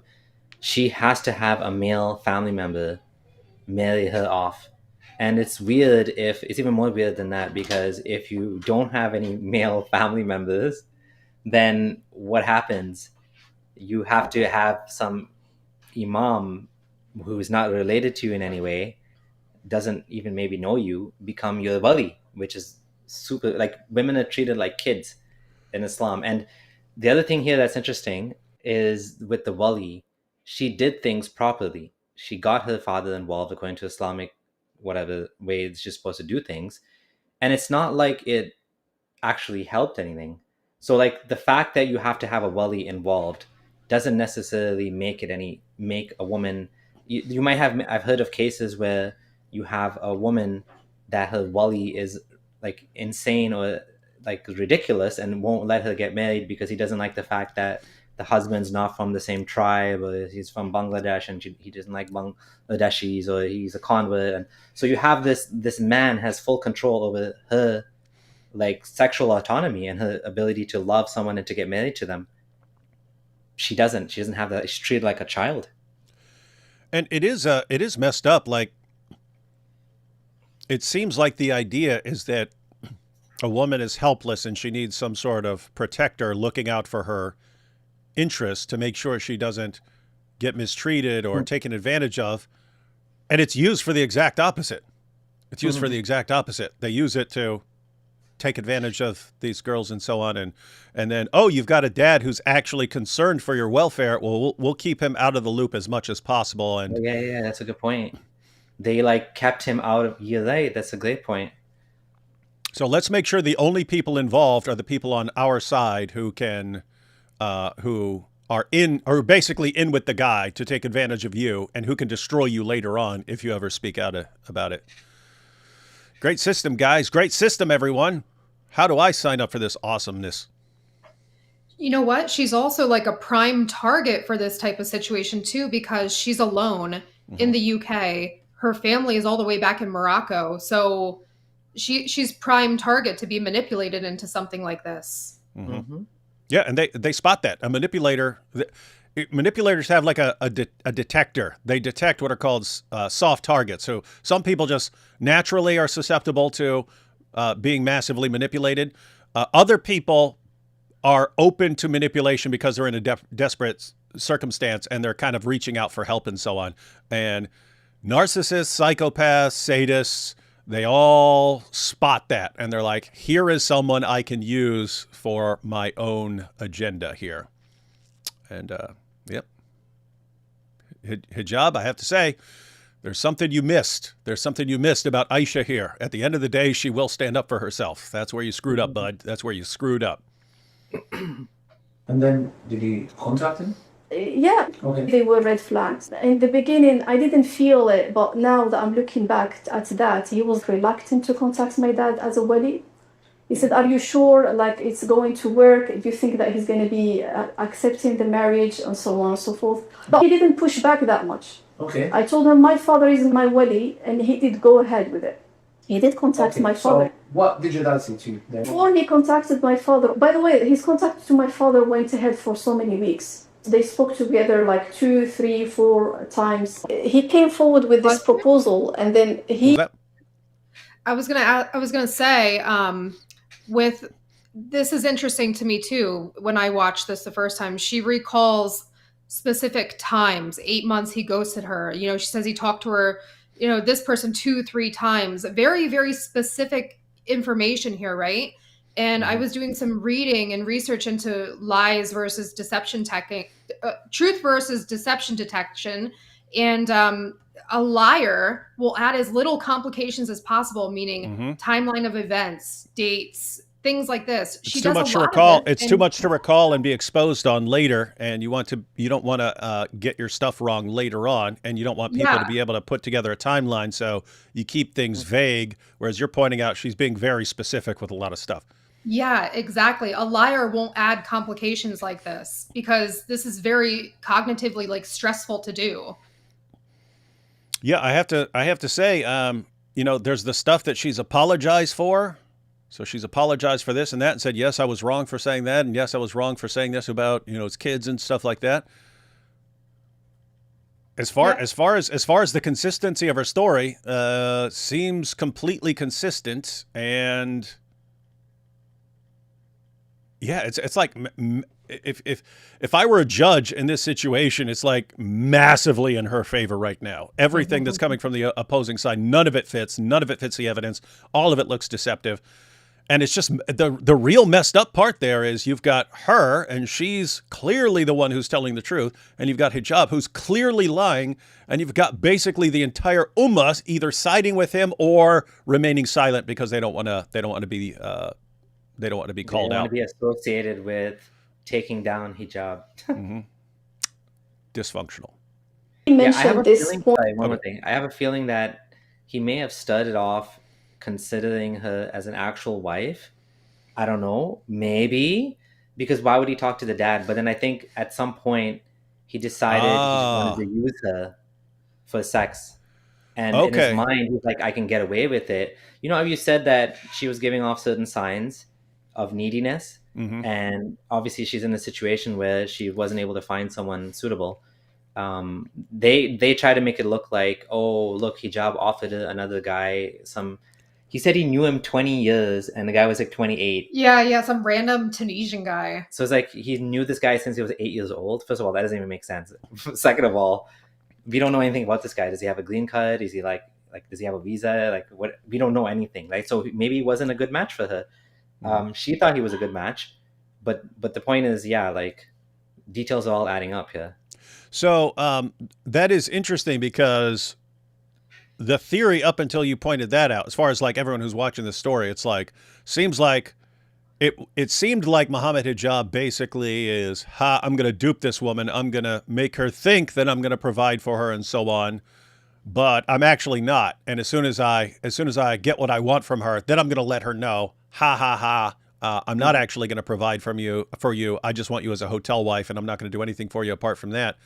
But you're pointing out maybe Mohammed Hijab, his initial intentions, hey, maybe I will take this woman as a second or third or fourth wife, but then eventually has second thoughts and no, I'll just have, I mean, for anyone who's watching who isn't familiar with this, you've got can be your first wife, your second wife, your third wife, your fourth wife, but you have all the rights and privileges of being a full Muslim wife. This situation is a misyar marriage. That's where the woman renounces some of her marital rights and privileges. And so a woman can agree just to being a hotel wife and so on. She can agree to that sort of thing. So the theory for a while, as far as just us watching it, because we weren't even thinking of what Abdullah here just pointed out, the theory for a while was Hijab duped her. He wanted just a hotel wife. He saw a desperate woman, promised her, yeah, you're going to be my second, just have to keep it secret from my first wife because I don't want any complications. But other than that, you're going to be my wife and I'm going to provide for you. But it was all a lie. So there's that theory.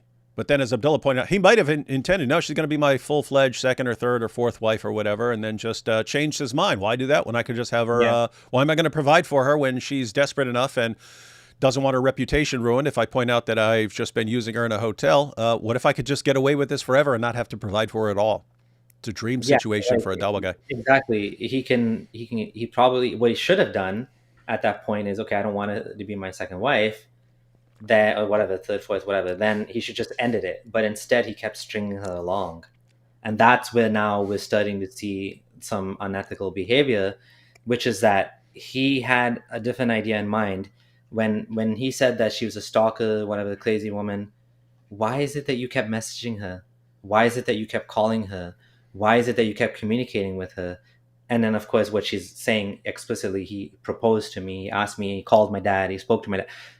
Like, this doesn't sound like crazy stalker. This sounds like, and the dad, by the way, there's a voice note from the dad too in Arabic on Salman's channel as well, saying that this actually happened and the marriage should end because of it's not working out or whatever, right? So the dad, no one's saying his voice is AI. Like, I don't think he even speaks English. That's my guess. I have a feeling he doesn't speak English. He's an older man, I think in Morocco, my guess. So he's involved too. He tried to help his daughter, and now she got duped into the situation. She wants out. He's trying to help her out. And yeah, it's messy. And, we didn't talk about this whole thing. We kind of did. But the divorce in Islam is not easy for women. It's very, very stupid. You can't divorce as a woman. Like, let that sink in. A woman cannot divorce in Islam. Only the man can divorce. A woman has to jump through some hoops in order to get out of the marriage. So a man can trap her in a relationship and can say, I don't want to let you go. And then she has to go to the imam and she has to say, hey, I want a divorce and he's not letting me. And she's going to say, why? Don't you know the Prophet said that whoever asks for a divorce and it's not, and she won't smell the scent of Jannah if it's, I forget if it says if it's for a bad reason or something, but like without cause or something.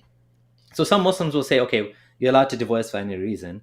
But also some will say that, no, you're not, because a hadith says that, Allah is basically going to curse these women or whatever for requesting divorce when there's no good reason to request it. So a woman in her situation is in a mess because if he doesn't do it and doesn't let her go, what does she do? She has to go to imams and this and that. And there's this weird problem. Another weird problem with Islam is that there is no, like, Islam requires a qadi, a judge, just like Yasir Qadi, requires a qadi in order to annul the marriage. When you live in the West, there's no qadis. There's no government, Islamic government. So now you're going to random imams like Sheikh Ibn Steal Your Wife, right? Ibn Uthman. Mm-hmm. He has no power in this situation to like give a divorce, to grant a divorce, other than the fact that he calls himself an imam.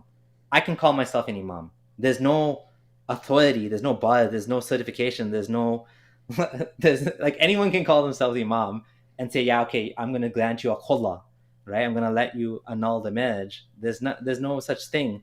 So this creates this weird thing that when you're like a fish out of water living in a non-Muslim country, so you have to go to Islamic Council of like what she's doing of Europe to get a marriage certificate, which good luck. Maybe they'll believe you, maybe they won't, right? Mm-hmm. But a man, on the other hand, a man can say talaq, divorce, you are divorced. I don't know if people know that it's even more weird than that. You can say to your wife, you are no longer my wife if you, and then you can put a condition. It's called a conditional divorce. So I can say, if you don't do 50, I mean, it sounds funny, but if you don't do 50 jumping jacks by tomorrow at 5 o'clock, you are divorced. And you cannot take that back. You can't undo that. It's like a magic spell. So once you do it, it's final. You can't undo it. You said it. You are divorced if you don't do this. And if she doesn't do it, she's technically one of the 3 divorces. And then there's a second one and a third one. Or if you don't take her back, then she's finally divorced. There's a whole process there. But it's like you were saying, Islam is legalism. It's so bizarre, right? Like one of the biggest things that caused me pain as a Muslim was this Islamic divorce. It didn't make any sense to me. Like, I don't understand this. How is how is this from God? It seems like such a dumb system. Even as a Muslim, I'm like, I don't understand. This doesn't make sense to me that a man can just say a couple of things and the whole relationship is done. It's just done. It's just over for you guys because you said it. You said these magic words. Okay? The talaqs are it's like a preloaded gift card. That's how I look at it. You got 1, then you got 2, then you got 3, then the card's done. That's it, right? Yeah, and some people say triple talaq is a different situation altogether, where you say talaq, talaq, talaq, but that one is not considered. You're not supposed to do that, but it's still. Many scholars will say even if you do it 3 times, you're sinful, but it's still valid. And you can't take it back, and it's over for you guys. So, yeah. Awesome system. Makes me want to sign up. Makes me want to sign on. While we were talking and discussing the marriage, for me at that point, things were not clear, and I couldn't understand it. There was a lot of ambiguity. I questioned that. I wasn't sure about it, but we spoke, and he spoke to my father, and I came forward and told him, look, if we are going to go with this marriage, these are my conditions. What was your conditions? So my conditions were a list that I did write down very specifically. Okay. And this is something I would like really to be very specific about because it's related to what's halal and what's haram. Of course. I am in the exact same position as his own mother. Yeah. He has sisters, he has daughters. I have my own child, right? He knows that I don't have a guardian. He's been helping me. The fact that you are telling me that you shouldn't trust a person just because they look in a certain way, I am not an idiot. I wouldn't just blindly trust him. Even if he has Islamic studies, I don't know this person. I've never met him before. I'm not going to trust him. So I want to highlight something. I have gone... Mm-hmm. There's another problem here with Islamic marriage in that you don't really get to know the person until after you marry them. Mm-hmm. You can't get to know them. You can't be alone with them. You can't spend time with them. I mean, you can spend time with them with an escort that's watching you and from a distance or whatever. That's what you're taught. But like, you really don't get to bond with the person. You're not supposed to. I mean, she did to some extent. She was talking to him on the phone and this and that. But you have this like, what's the way? How do you know if someone's a good potential husband for you in Islam before you get married? You do that funny prayer, right? Oh yeah, the istikhara. Yeah, which is useless. Yeah, you do istikhara. She could have done istikhara, and look how that turned out. Yeah, you do istikhara, and you ask Allah to guide you and say whether this is like a good path for you to make it easy for you to proceed, and then you still end up getting divorced at the end of it. But it's like pre-mubahala. Yeah, the mubahala thing is another funny thing. We'll talk about that later. Yeah. Let's see. through mental health breakdown. I have almost lost my insanity. I was in so much shock to the point that I am going till date through periods of dissociation. Okay, but can you tell them what happened? The people are watching, because the thing is now, when these things happened, is there any other red flags? Because I really want people, the reason I'm doing this is I don't want this thing to be repeated. What other red flags did you see? Did your dad tell you something? What else happened? Can you tell me the story? So he said very specifically he didn't want to give a high mahr. Okay, that to me is a red flag. Somebody who is iffy about talking about your wali, that's your guardian, is a red flag. Mahr is basically a bridal gift that you give to the woman. It's sort of supposed to be like a security security deposit. In Arab culture, it's considered like, I found this strange when I found out about this, that if you get divorced, that's when you get it. Well, you're supposed to actually give it to a woman when you get married. It's the price, it's the money you give her so you can have sex with her. It is, and it's funny. This is Ali Dawa pointing out two red flags here. Red flag one, he's reluctant to be communicating with your dad very much, and two, she just pointed out he didn't want to pay. He didn't want to pay a high price for the sex. So maybe not as low as like McDonald's. I bought her a Happy Meal, and because he says he's done that kind of marriage for people. So maybe it's something more than just a Happy Meal, but he doesn't want to pay a lot for the mahr. Now the reason this is relevant is because later on he didn't want to pay. He didn't want to provide for her in any way. So the only thing he was providing for her was that initial payment. And if she's already saying that was a low payment, in other words, it's not like he gave her $1 million at the beginning, and so why does he need to pay for her, provide for her later on? He gave her so much money. She's pointing out, no, he didn't want to give like an expensive gift at the beginning. He wanted to keep the price low, and then not providing anything later on except for paying for the hotel room. This is your champion of dawah, all you Muslims who are watching. This is your champion right here. And he's the one who lectures us on morality and how much we need Islam and how we need this system. We do. Very important. Number two, a high mahr is another red flag. And this is why I tell sisters, ask for a decent mahr. Because if a man has ill intentions, sisters sometimes act very pious. Oh yeah, just read me Surah Baqarah. And there's nothing wrong with this. This is a very beautiful thing. But we're dealing with different kind of shayateen in our time. Your mahr is your haqq. It's given by Allah subhanahu wa ta'ala to protect you. Your guardian number one, your mahr number two. One thing that you What's that? Is hijab one of the shayateen?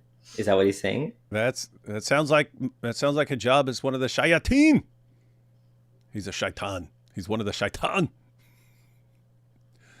To me before this, he said that he didn't want to mention his name to your dad. So this is the little bit when the situation of the nikah comes up. So when we were getting the nikah plan, he said, look, I want to have this nikah done on a Zoom call. I told him, you have to go and meet my father. We have independent confirmation that Mohammed Hijab does like to do Zoom marriages over Zoom. So that fits everything we know about hijab. Okay. Because my father is of a generation where there is no way I would speak to him about this. You want me to go and speak to this is disgraceful. This is disrespectful. You want me to speak to my dad and tell him that you need to speak to this person on a Zoom. And then I told him, so why don't you go and meet him in person in my country? Yeah. He said, look, you... Mm-hmm. Yeah, like this again shows you, I don't know if everyone agrees with this, but like this shows you how pathetic like marriage is in Islam. You can basically marry someone over a phone call, right? There's no like, and on top of it, I don't know if she mentioned it here or somewhere else, that he had a mask on and he was like hiding his identity and the witnesses, she didn't know the witnesses. Is that in this interview or is it different? I forget. It might be this Yeah, one. we watched so much content from her, we don't remember. But anyways, the point is... It's just hilarious, Mohammed Hijab trying to disguise himself with a mask. You know what I mean? That's just, isn't that like weird? If Hijab had a mask over his face, I mean, unless he's going like full hockey mask or something like that. That's what I was wondering. Is this like a COVID mask or is this like a hockey, like full face? Like what does this disguise look like? That's so weird to show up in a hotel like that. No, it's online on Zoom. Well, in a hotel, I think she said in a hotel he showed up like Oh, that too. right. He wore a disguise. Yeah, no one would be able to recognize that 6'8" grape ape looking dude over there. It's a great mystery. Someone even made a little cartoon about that, where it's all regular sized people and a giant hijab in the hotel with a mask over his face. He's definitely a master tactician here. Are from the same city as my other wife. I really want this marriage to happen, right? I am keen in making both households work. Please don't put the stick in the wheel. Yani, we have to make things happen. Like, we have to facilitate things, we make things easy. It's because I really want this marriage to happen. On top of that, he said, I want the Zoom call where I wouldn't show up. I told him there is absolutely no way I'm talking to my dad. This is Zoom call that hit them up? He wouldn't show up on the video call. Wait, so he wants everything done over a Zoom call, and he's not even going to be there? And he doesn't want to be on the Zoom call. He wants to be on an audio call, so no one can ever even say that it's guys. This is your hero. This is your hero, ladies and gentlemen. He wants to leave as little traceable evidence as possible. He's already planning back then. He's already planning back then for when this inevitably ends in disaster. If she even thinks about exposing me, I want no evidence trail at all. That's right. So he's planning this from the beginning. If things go south, I don't want any evidence against me from this woman. He said it's going to be an audio call. I told him, look, I'm not going to talk to my father about this. This is something I'm not going to do. So let me get this right. So you're doing the nikah now? The nikah, yeah. He wants the nikah to be done on Zoom. Right. He doesn't want to show his face. So how's the nikah going to be done? No, that's what he said. Oh, so he said it should be audio. You said you're not going to get your dad involved in. How are you going to get married? You have to help the guardian. No, I told him I'm not going to speak to my father about a situation, a nikah done this way. How's the nikah going to be done? Exactly. I'm telling you that I refused this way, and I told him my dad is not going to accept. My dad would never accept this arrangement of a nikah because of his age, because of his background. And any man, even if he's a young father, getting married his daughter, here in the West, accepts to make a nikah on a Zoom. So what happened is he said, look, what we are going to do, he sent me a website and it has a fatwa in it. This fatwa says, if we are going to get a wakil, someone to replace my dad, I told him there is no way that my father is going to accept to make. So this is interesting. He's convincing her. She's saying, no, my dad needs to be involved and you need to come here or go there or whatever. And he's like, no. I'm going to find you this website with this fatwa. Again, Islam's a joke. Where he's basically saying we don't need to go with your dad. I can show you using my scholarship and so on. I can justify going around your dad. We're getting your dad out of the entire equation here, and I'm going to show you another way. And she looks up to him as this extremely trustworthy, reliable type guy, and so apparently she goes along with it. Again, like at this point, we should acknowledge that she probably has fallen in love with him. And now she's roped in. She's, put a lot of her, she's created like castles in the sky. Like she's created dreams of like, he's going to spend 1 week with me. He's going to spend 1 week with his other wife. He's going to give us money and provide for us. My daughter's going to have this giant of dawah as a stepfather, like whatever, right? Like that's a normal thing to expect in a situation like this. But instead, he's getting more and more slimy and like manipulating the situation, trying to like make it as discreet to the point where he can back out of it and say, I never did this, right? Yeah, and another testament here to her mental stability. She has boundaries. She's saying, no, I don't want this. No, my dad won't accept this. She's not just, being this crazy stalker, going along with anything. She is exercising some boundaries here. Yeah. So. And she has to be manipulated out of that. She has to be manipulated into doing things his way. So guys, he was planning for some things from the early on, as far as wanting to do things just by audio, so people couldn't even testify that they actually saw him and so on. He's taking steps ahead of time to get what he wants and to manipulate her. So she has boundaries. It's guys, this is like Andrew Tate in the sense that he gets women to fall in love with him and then gets them to do things they didn't want to do. These girls did not, the Andrew Tate girls did not start off as girls who want to do webcam work for Andrew Tate. They wanted to marry him and have a family with him. He used that to get what he wanted out of them. And Hijab is in the same category.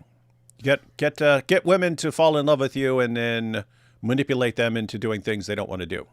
That's what he did here. You're nikah with me in this way. And if you don't want to go and meet my dad in person, there has to be some other way. By the way, him not wanting to come in front of my dad was only during the specific moment of the nikah. And he gave the excuse, he said, those who are attending may take a screenshot, may take a video. I am trying to preserve this marriage. I don't want them to threaten me in front of my other wife with that later on. That's why I don't want to show my... Hey, this is already... We talked about none of these people trusting each other. And so clearly this is Hijab just not wanting a paper trail and so on. But he's saying, even the couple of witnesses of this, I'm worried about them taking a screenshot. And then later on, when I do something, they'll say, oh, don't make us send this to your wife. And then they'll have control over me. None of the... Not one of these people trusts anyone else. Well, no, it's because Hijab is totally innocent here. He has nothing to hide. Why is he worried about that? It's because everything he's doing is dishonest and slimy. That's why he's like scared. He also knows he has a reputation, and he also knows that like it's a double-edged sword in a sense. Like he has the ability to take advantage of women, but then if they go after them publicly, it also can kill his reputation, right? So he's the one that's like scared of being caught. But you know what's funny about this? They will proudly laugh and boast online. Oh, ho, ho, I'm taking a second wife and this and that. Reverts take it best. But yet they're like doing everything they can to hide this from their wives, their first wife. It's like, well, you're proud of it online. But behind the scenes, it's like they're doing everything they can to erase any evidence of what they're doing. Yes, they are. Face. Okay. And I can't visit your dad because your dad is in the same city as my other in-laws. And if I go there, it's extremely risky. Okay. That didn't really make that much of a sense for me. So guys, he doesn't want to be in video. He doesn't want to appear in video for this because someone might take a screenshot and use it against him. But he doesn't want to travel and meet the father in person because that's where his other in-laws are, and they might see him, and he might get exposed, and they might catch on that he's getting a second. This is extreme dysfunction here.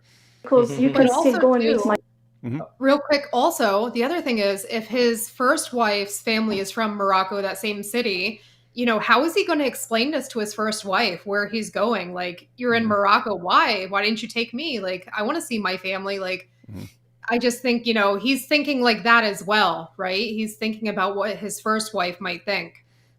They could make a serious like comedy movie out of this, like Hijab trying to marry this other woman, and then his first wife finding out, oh, I want to go with you. You're going to my hometown.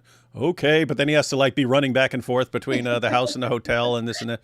Wow, great job, Hijab. That. But again, as I told you, I am holding him at a very high place and I trust him. So what we agreed to was there is going to be wakil. I'm going to try my best to speak to my dad, allocate a wakil, a representative, to replace the nikah on his behalf, while my dad is going to come and visit me here in the country. You are going to get to meet each other. Is this visit going to happen after the marriage or before the marriage? Obviously after the marriage, because he needs to apply for a visa, right? Yeah, exactly. Because the visa could possibly take a very long time. And I spoke to my dad and I asked him his permission. Yeah. I convinced him. I told him this is... What was your dad saying? My dad was not really 100% comfortable with Of this. course not. He's a man. This is why guardianship is very important. Yes. You're like, this is why our guardianship is so important, yeah? And he's saying for what? Because he doesn't know this is Hijab yet, or maybe he's vaguely picking up on it by now or something like this. But this is why guardianship is so important, so that you don't get horribly taken advantage of by manipulators like this mystery guy. Oh, boy. I need to stress on this here. Guardianship is very important because Look, Allah subhanahu wa ta'ala created women Because we take marriage so importantly here. We take it so seriously. different way. Us men, we see straight through. We know. This brother, I'll go through all the stories. And he knew that my father is coming here. He sent me a website link and told me, look, actually the wakil thing is a good thing, is Islamically correct. Because here in this fatwa, it says someone is asking on Islam website fatwa something. It says, can we make the nikah while the father is not present with a wakil until the father will come later on and meets the husband? Okay. And the scholar and the mufti said, yes, that is Islamically allowed, as long as the father is happy, does trust the people who are involved, like is a person of trustworthiness, and the wakil is a person of trustworthiness. So So as long as everyone's trustworthy. So basically she was convincing her dad, yeah, everyone here is trustworthy and it's acceptable in Islam. Honestly, who knows what weird fatwa he found? Yeah, you Right, can find a website that says pretty much anything. Yeah, the thing is with Islam, it's like it's anyone's word against anyone else's word.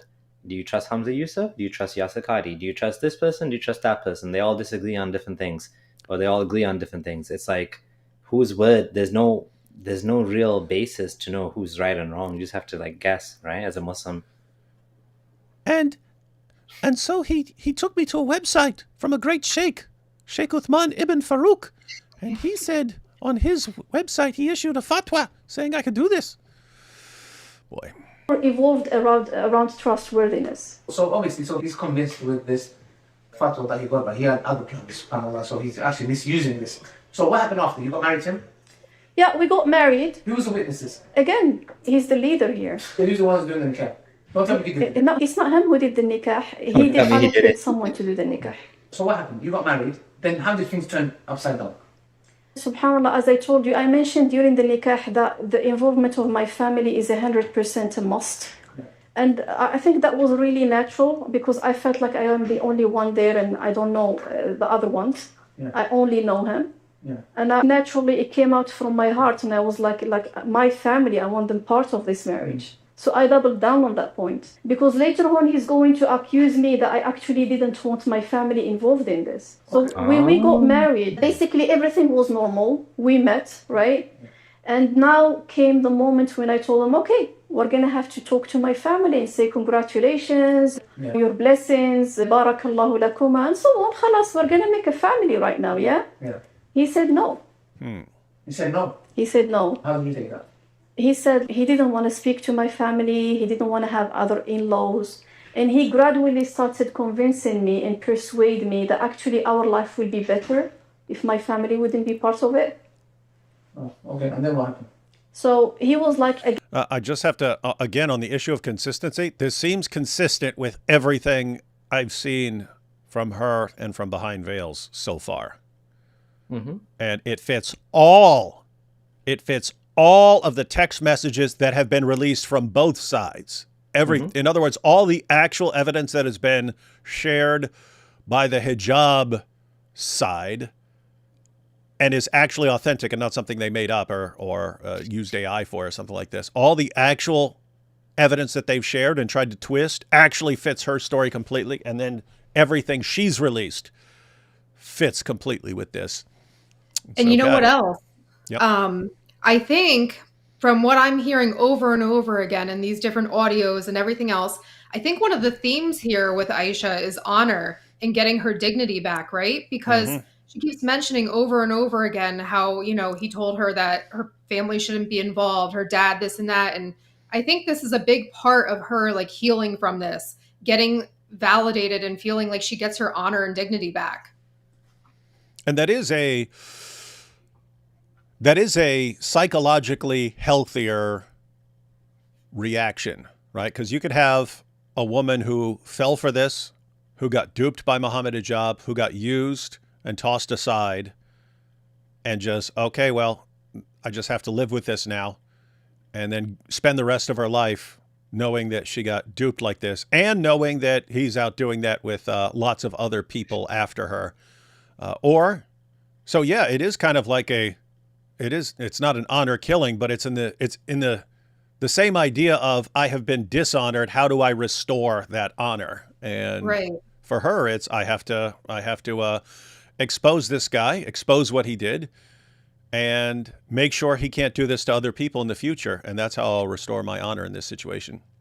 Right. And, Ali Dawa and all of them are criticizing her. Oh, she came to the vilest of the vile, meaning you and my husband. But it's like, well, look at how you guys are handling it over there. Why wouldn't she come to us? Why wouldn't she? We're the only ones in Salman who are listening. It's like her support system, her community has failed her. So where are you supposed to go when the community that's supposed to care about you tells you your whole life how much women are valued? They fail you. And they tell you, basically, shut up. And yeah, along those lines, it seems like back when she's having doubts about Islam, it's like, wait a minute, our entire religion is just designed to protect guys while they treat us like this. There seems like something wrong there. If no one is going to be on my side, and she's reaching out to various people, no one's on my side.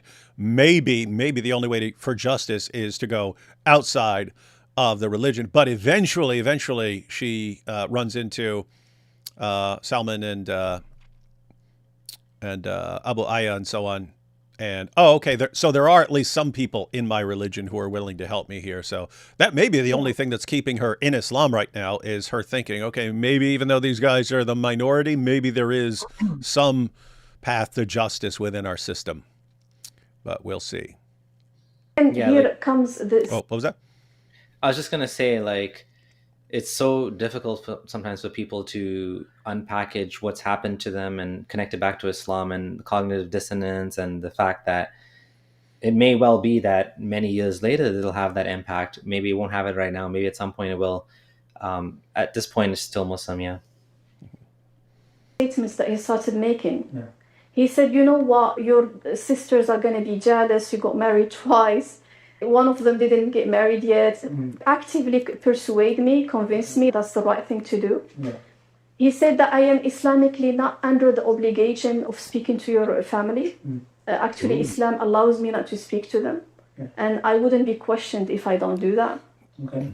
And I was telling him, the Prophet ﷺ, after the death of his first wife, Khadija, he used to hear the voice of her female friends coming in town, and he used to get up and serve them and ask them to be served food and welcome them and so on. Yeah. He is keeping ties with the female friends of his deceased wife. You're talking to me that my father, who has just given you his daughter, and as an amana, you don't want to even speak to him and tell congratulations?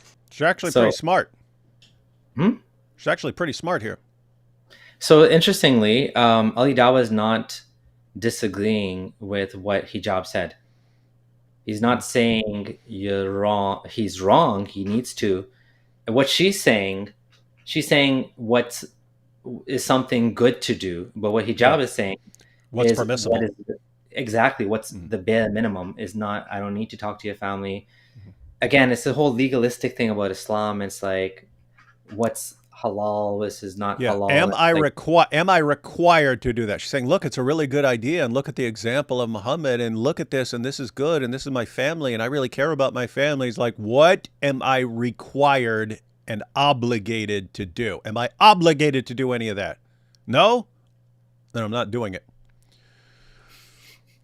Great guy. And again, Ali Dawa is not denying that hijab is wrong here. So basically, hijab is what justice is she going to get from the Islamic Council if everything hijab did is halal? Maybe it's not ethical, but it's halal. And that's why maybe she's having a hard time is, they're blaming her, they're saying you shouldn't have done this, it was your choice, whatever, but it's halal, and you guys broke up, well, he divorced you now or whatever, but what do you want us to do? What do you want us to do? Is this what he did is halal?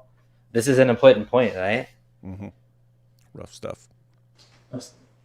I was shocked. I was traumatized. At that point, I realized two things. Number one, I have the option of breaking this up instantly. Yeah. Going outrageous, that wouldn't be wise because I am getting married for the second time. Yeah. I am in my 30s. Yeah. I have a child. This person, actually, I really trust him. Yeah. I think he's going to step back from this position. These are the two options. It's either I break down or I try to convince him to step back from his position. Yeah. Okay, so they're early on in the marriage, if I'm getting this right. They're early on in the marriage. She finds out, actually, I want nothing to do with your family. I don't have to have anything to do with your family. I don't have to do any of this, and so I'm not going to do it. And she's like, okay, well, I could just say, well, then we're done. Then we're done. I made it clear that I wanted you to have a relationship with my family and so on. So we're done. But she decides, maybe I'll win him over. Maybe I'll win him over. Maybe I'll be such a great wife that he changes his mind over time. Also, the whole thing is this is now her second marriage, and she doesn't want to be divorced again. And then be on third marriage. And she said, I could have gone outrageous, right? Yeah. Yeah. Like outrageous in the sense of like, she could have freaked out and said, what the hell are you doing? You scumbag. You told me, this is not what you told me. This is not what I signed up for. This is not what I wanted. She could have gone out. She calls it outrageous. Like she could have like freaked out, right? But instead she's like, okay, you know what? Let me give this a chance. Let me work with him and let me see if we can make this work, right? But of course he wasn't planning to make it work. At this point, even like you said, even before this point, he's been doing all these slimy things so he can sneak out of this with no consequences, right? Again, this doesn't align with the behavior of a stalker. She was ready to break up with him. She was ready to call this quits. That's not somebody who's obsessed and trying to stalk somebody. She's actually trying to get away from him at this point. She's considering it. Yeah. Right? Yeah. At no point in anything she said does she fit the description of a stalker. And even the messages that Hijab's camp has released to make her seem like a stalker, they fit in perfectly with a certain stage of her story. So sorry, Hijab, I've seen zero evidence that you are credible in any of this. And all the evidence confirms her story so far. So I started talking to him. We started fighting about it, arguing a lot. Yeah. First, he started telling me, okay, delay it. We will do that later. Yeah. I'm going to talk to them. And I couldn't talk to my father and tell him the marriage happened. Because when I speak to my dad and tell him, okay, salaam alaikum, did you get married? Yes. Okay, where is your husband? Oh, he doesn't want to speak to you. I was like, so what am I going to do? He said, lie to him. He told me, okay, lie to him. Tell him the marriage didn't happen yet. Okay, I told him, okay, well, hold on. More of the responsibility now, because when the marriage ends, then you can't tell your dad because out of shame. And not that he's done anything shameful, he should be ashamed of himself. But now it's better for him because then the dad is not involved, he's not going to know, and he got away with it. So then what happened? So he went on a trip, on a da'wah trip, ironically. He went to the da'wah trip and I was stuck. Yeah. I was like, I don't know what to do. Am I going to... What's that? You can do this. He can't go to meet her dad. He can't get on a plane, meet her dad. This is going to be your quote unquote wife, but he can go on these dawah trips, which are international a lot of times, right? Yeah, he can fly all over the world. And by the way, what's he doing? What's he doing when he's flying all over the world? He's got his little wives in every little town, probably. I call my father. My father is going to have a heart attack. He has already gone through a lot. He's an old man. He's going to feel guilt because why did I give permission to my daughter to get married and then this happened? You know? Oh, dang. He would like blame himself. Like, hey, I didn't protect my daughter enough. Huh. Wow.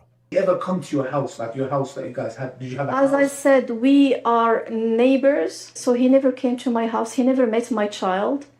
And when I say neighbors, I mean in the neighborhood. It's not like literally neighbors. No, that's fine, but you got married. Did he not come to like your husband coming home? By the way, he wasn't even willing to have much conversation on the phone.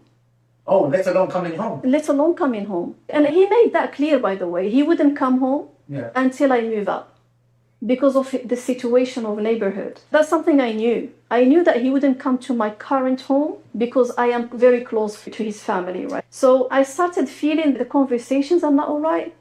And again, here I am getting one shock after another, one trauma after another. Why is he talking to me like this now? Like, why is he behaving like this? He said, this is a business. I'm like, no, this is not a business. He's using these words. Yeah, and he's being extremely insensitive, extremely brutal, extremely crazy with his approach. And this is starting to make you question everything. I was like, okay, what's going on here? Yeah. He said, it's a misunderstanding. I told him, look, what do you want? Yani, what are you asking for? He said, listen, the only thing I want as a marriage is like we meet in hotels and that's it. The only thing I want in a marriage is we meet in hotels and that's it. And he gave her a low mahar, so he gave her a low payment at the beginning, low bride price at the beginning, and then didn't want to provide for her, not for her house, not provide for her daughter, and he just wants to basically pay the hotel room for sex and wants her to spend her life like that. So he turned her into basically a prostitute who's not even getting paid. Yeah, what a great man, right? Yeah, wonderful, guys. Wonderful. Tell us more about the great religion that you guys are here to bless us with. I think that's so interesting too. She's saying that they lived in the same general area. Like that's very specific information. And I'm sure once this became quote unquote real, he started getting anxiety and like paranoia. You know, she lives in the same neighborhood. What if somebody sees me? I don't want to talk on the phone with her as much. You know, she might be recording this, tracing this. He's trying to keep the traceable evidence as little as possible. And again, if he was doing all this and thinking he's getting away with it, how many more victims out there? In other words, if you took a bunch of different women, put them all in these circumstances, treat them all like that, and let them know, if you ever cross me, I will destroy your reputation. You'll just be done for the rest of your life. What percentage of those women are going to come forward? Very, very small. Very, very small percentage of women are going to come forward. We've got one who came forward. So chances are there's a bunch who haven't. I'm only going to pay for the hotel. I told him, my child, my daughter, my dad spoke to you. I told him, the home, you promised me a home. At that point, he was like, this is what I want. It's either you like it or you don't like it. He even said, you agreed to this. He started telling me, you agreed to this, you agreed That's to this, you gaslighting. agreed to this. What? You agreed. You agreed with me. You agreed that I don't have to talk to your dad and you're just going to be my hotel wife for the rest of for the rest until I'm done with you. That's it. You agreed. What? I didn't agree to that. Yes, you did. You agreed. You agreed. You agreed. And I was like, no, I didn't agree to this and I can prove this. I can prove right now through conclusion and through deduction and through logic that this is not the arrangements that I agreed to. So he said, no, you know what? I want a boyfriend-girlfriend relationship. No way. He said that. He said, I want a boyfriend-girlfriend relationship. He said, I want a boyfriend-girlfriend relationship. And Allah. How many other ladies does Hijab have a boyfriend-girlfriend relationship with? I don't think this is what you call a girlfriend-boyfriend relationship. No. There's boyfriend-girlfriend relationships where they don't treat each other like this at all. Yeah. Right? He's treating her like a prostitute, basically, and he wants a girlfriend experience. He wants to act like she's like emotionally available for him, but he's not available for her in any way whatsoever. Everyone watching, you Muslims watching, this is how he treated a Muslim woman, and you don't seem to care at all. You seem more concerned about protecting Hijab than about protecting victims of Hijab. And keep in mind, we're all watching. We're all watching how you guys deal with this situation. We're all watching. And if you guys are ready to just burn her life to the ground to protect Hijab, maybe that helps. Maybe that's good for Hijab's fans and he'll still be a hero to them. Everyone else is watching. We are not going to let anyone forget this ever. So just know we're watching you. All right. I think what makes me very angry about this as well is this is how Islam is marketed to women too, to potential converts, right? Oh, Prophet Muhammad treated widows, divorcees, single moms so well. He married them, this and that. But the lived experience, obviously, in so many cases, is something entirely different.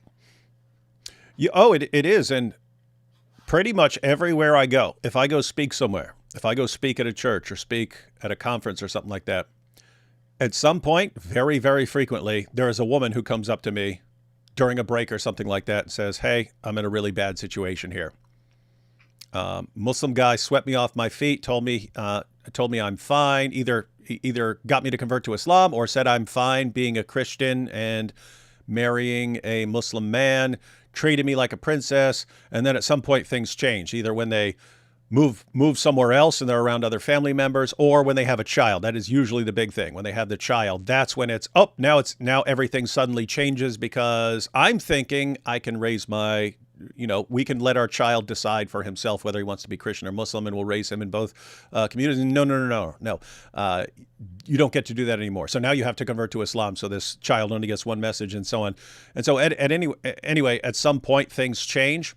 And so then they're coming to me, what do I do about this situation? Because my husband has lawyers now and this and that. And so that I hear over and over and over again. And I also hear lots of times from someone saying, hey, my sister is in love with a Muslim and he's assuring her everything is going to be great and everything's going to be fine. And she is convinced that he's going to treat her like a princess forever. What do I do? And it's almost to the point where if she's in this love phase, I don't think you can do anything. Yeah. Sometimes I think all you can do is, hey, I know right now that nothing I can say is going to change your mind about that guy because hormones have taken over. Just so you know, when this almost inevitably goes really, really bad, here's what you do then. One, our door's going to be open for you to come back, and we'll help you in any way we can once this inevitably breaks down. But I understand right now, nothing I can say is going to change your mind. And that's just kind of a sad reality of seeing it happen over and over and over again. Yeah, you made a very good point, which is if someone is treating Muslim women so badly. I mean, I remember this famous story that Muslims always bring up about Mu'tasim. And there's a woman, she was captured by the Romans, and she said, why Mu'tasim? Like, oh, where are you, Mu'tasim? And he came and he saved her. They brought an army to save her. And they're like, this is how much we care about the honor of Muslim women, that this one woman got this whole army to come save her. Yet here you have the giant of Dawah. Like, he's like just doing things like this and getting away with it, getting away with murder. And nobody's taking her side. I mean, some people are taking her side. Let's say now she's getting some traction here. I think it's getting more and more obvious who's a guilty party and who's a victim. But at the end of the day, it's like, you want this person representing Islam for you with all of the things he's done. He should be canceled. He should be canceled by the community. They should hold him up. They should kick him out of the Dawah. At this point, like Hamza Sortis, Sapient Institute, he works for the Sapient Institute.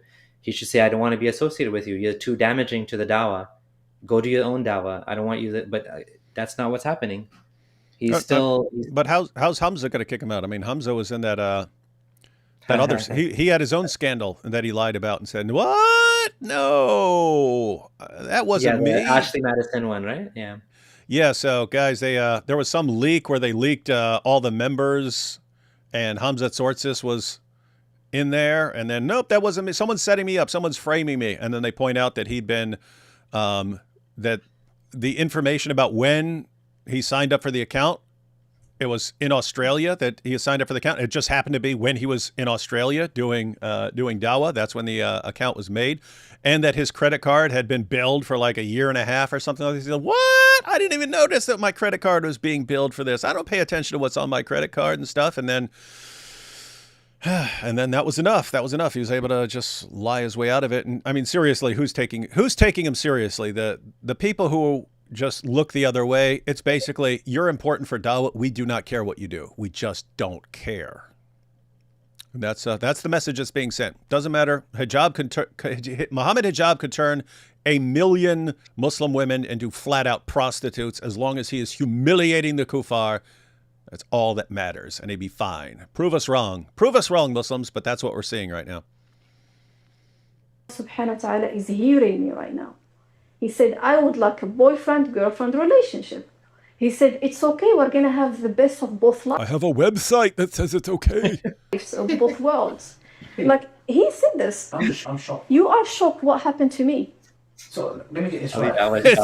It's funny because she's sitting here thinking, this is your best friend. You're shocked at what your best friend... Personal knowledge, Quran. I'm just trying to understand, what is it? I don't know, is it just memorized? I'm trying to understand, what is it? I'm just shocked. Yeah, even the sheikh who got involved, he heard this again from him, and he said, I want intimacy only marriage. He texted me, and the sheikh read that text, and he was like, this is what I wanted, and there is nothing else you're gonna get from me. He said, make your decision. I told him, of course I'm not going for this. The marriage ended. Smart. And the irony is that he divorced me in a time that is not allowed for him to divorce me, because there is specific times for even divorce has to be specifically done in specific ways. And basically he was like, that's it, done. Khalas, don't talk to me again, you are divorced. He was like, khalas, the matter is done. I have no questions to ask. The marriage is halal, divorce is halal. I've never agreed to the marriage that he claims that I agreed to, because all these are proofs. These are evidence, And one main evidence that the people who are around him know about him is he's extremely keen about keeping evidence. And his conversation with me and my dad was on auto-delete. This is someone who is very keen in... That also fits. Everything was on auto-delete. He's very keen about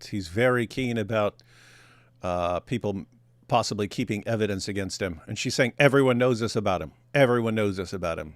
Everyone knows about him that he's very keen on keeping evidence of everything, screenshots and pictures and whatever.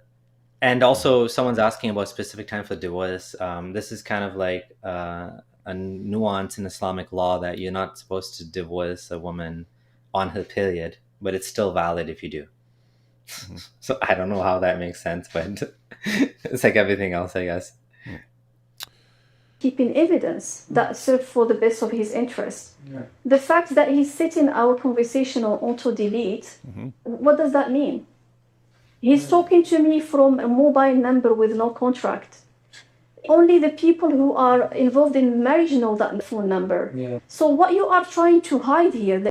So he knows the entire time that he's avoiding an evidence trail, even using a different phone with a different phone number. And then when he comes out to prove his case, it's, the phone number doesn't even match up. This is not even Mohammed Hijab's official phone number. This is proof that she's lying. Funny.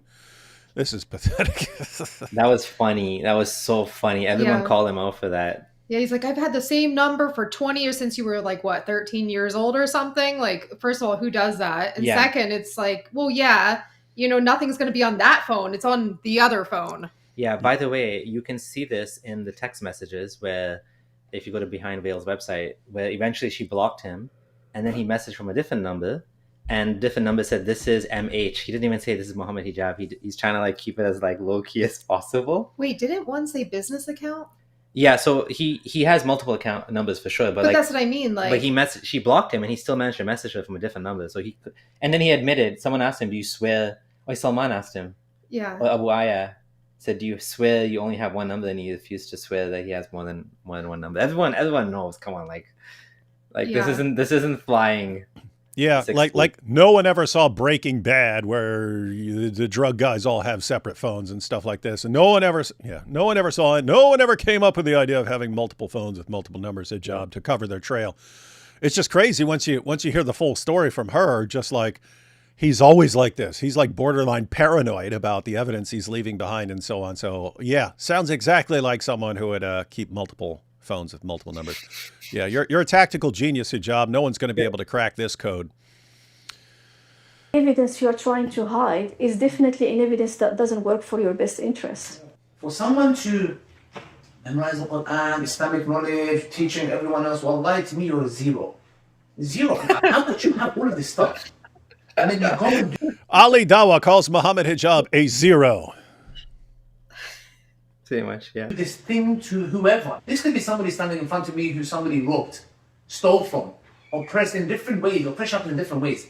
So to me, this is the reason why you truly do not know someone until you travel with them, you live with them, or you've done business with them. Wallahi, let me tell you something. It shows me, sisters, brothers who are watching this, wallahi, you're not for the Arabic, you're not for the Quran. And it's a sad thing for us to say. It's come to the moment that we have to tell you, warn you, don't fall for the folk, don't fall for the Quran, his beard, her niqab, jilbab. Do not fall for the stuff. Like Allah gives us many examples in the Quran that it is the taqwa that matters. Internal taqwa, subhanAllah. Know that. So to me, the message is very clear, and the reason we've done this video is to warn others to warn others about Mohammed Hijab. Wow. Those who are in the public sphere. So these are a couple very important points that I wanted to make. The first one is the consequence of what he has done. He has completely destroyed my life and that of my kid. Completely. I have no capacity to trust absolutely no one for marriage anymore. Oh, that's what she meant. Oh, that's interesting. Because before, when she was, and it could be a combination, but in the Behind Veils video where they released a message for her and she was saying, he's destroyed my life, I thought it was like, hey, I just spent years dedicated to you where I could have been marrying someone else who would take care of me and my daughter. And so that fit as far as, hey, you've ruined my life. But here it's, you've psychologically ruined me. I cannot trust a man anymore. I am incapable of trusting someone for marriage anymore because of what you've done. This guy looks like such a great guy on the surface. How would she know now? How does she evaluate? Yeah. How would you evaluate? You can't get to know people before marriage. You do istikhara. That's the only. How do you solve this problem in Islam of getting to know? Some people will say you have to ask around. Like, everyone you ask about Mohammed Hijab would say he's a great guy in the community.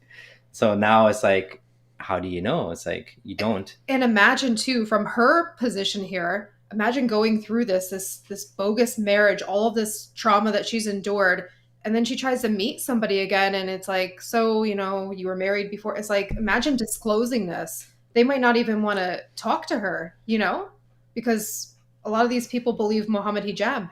She might encounter that. A lot of people in the community, they might not even want anything to do with her.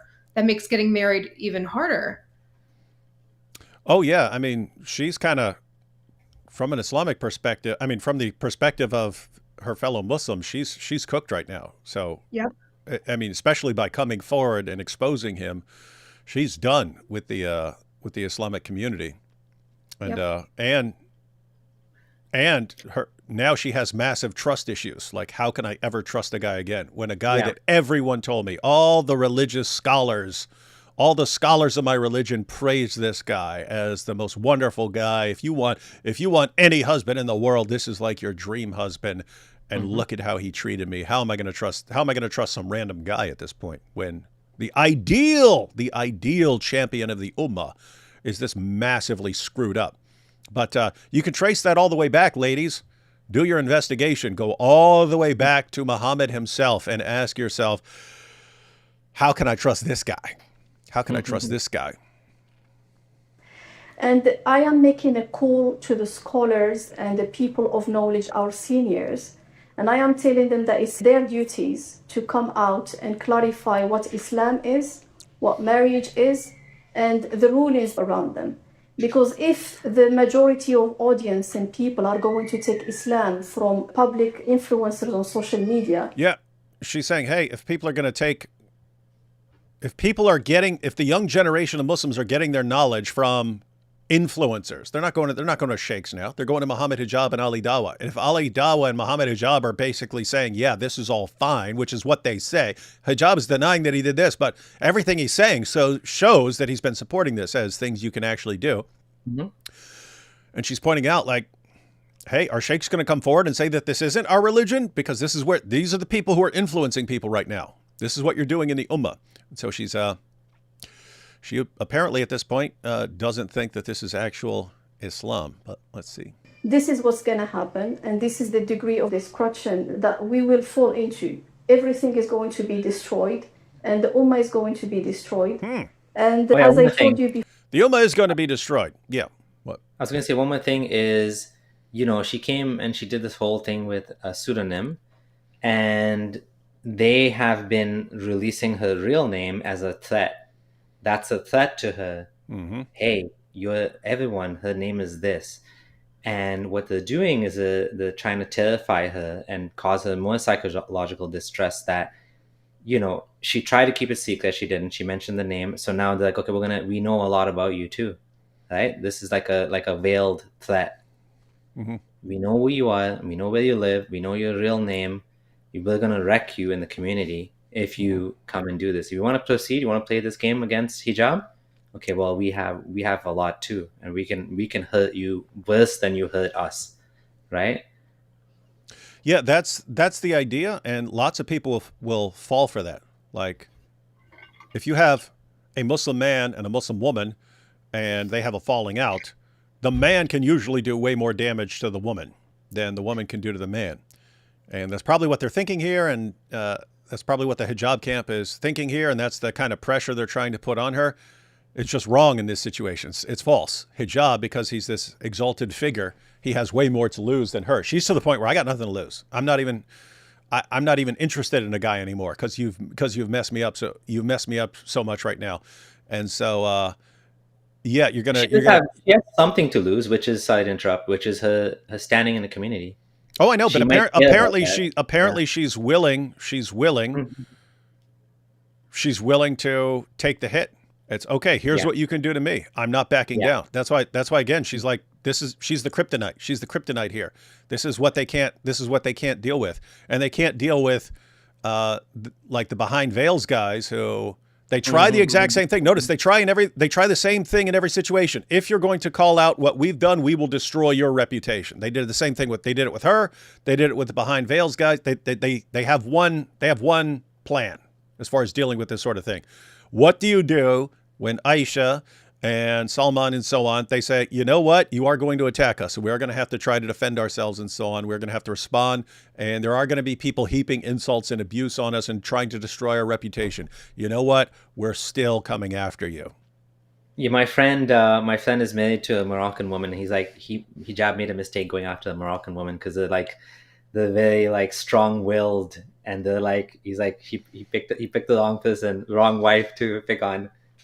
Well, it's kind of messed up because he apparently categorizes people like, oh, this group does this and this group is more comfortable with polygamy, and the revert women, they take it best and stuff. So he's categorizing people. Never crossed his mind, oh, these Moroccan women, probably not a good idea to mess with them because they might actually stand their ground and not back down. He should have known. He has his first wife is Moroccan too, supposedly. So I don't know. Should have learned, Mohammed Hijab. But we thank you for helping us expose what's going on behind the scenes in the dawah scene. Let's see. Getting close to the end here. He's claiming that the marriage that he has done is halal. And I am telling out there, please do put the links that I will share with you from the reliable sources and scholars who actually explain the categories of marriages that are actually halal. This is my story, and I ask Allah subhanahu wa ta'ala to deal with him. And I ask Allah subhanahu wa ta'ala to give justice, because justice has not been served. Subhanallah, in our Quran and in our Islamic history, even the Prophets alayhimus salam have been called out in the Quran. Allah subhanahu wa ta'ala called the Prophet sallallahu alayhi wasallam for a facial expression. Abasa wa tawalla. Allah subhanahu wa ta'ala did call out the Prophet sallallahu alayhi wasallam about few actions he's done. Yeah. She's actually pretty knowledgeable about her religion. So guys, she's pointing out here, Allah would call out prophets and would even call out Muhammad. So if Muhammad can be called out, if Muhammad himself can be called out, why are you guys exalting Mohammed Hijab to a point where he just can't be called out for anything? Like, why? Like, is he greater than Muhammad? You can't call out this guy? Weird stuff. The fact that these scholars who got involved in this story refuse to come out and call him out by name is something that I will hold them accountable for. Anyone who does anything wrong of this regard that involves the haqq of someone else, he didn't sin in secret. This is not a sin between him and Allah. This is someone else's life. It's my rights, it's the right of my child, it's my father's right because he trusted him. So I do strongly believe that anyone who is involved in this, I am calling them out to come out and make a step. And I do ask them to come out and call him out by name for the best interests of the da'wah here in the UK. Because when these du'at are going to know that if he ever transgresses and does anything wrong, that he's going to be called out by name, I don't think anyone is going to be able to do something like this. I think that's true. And that's where the audio ends.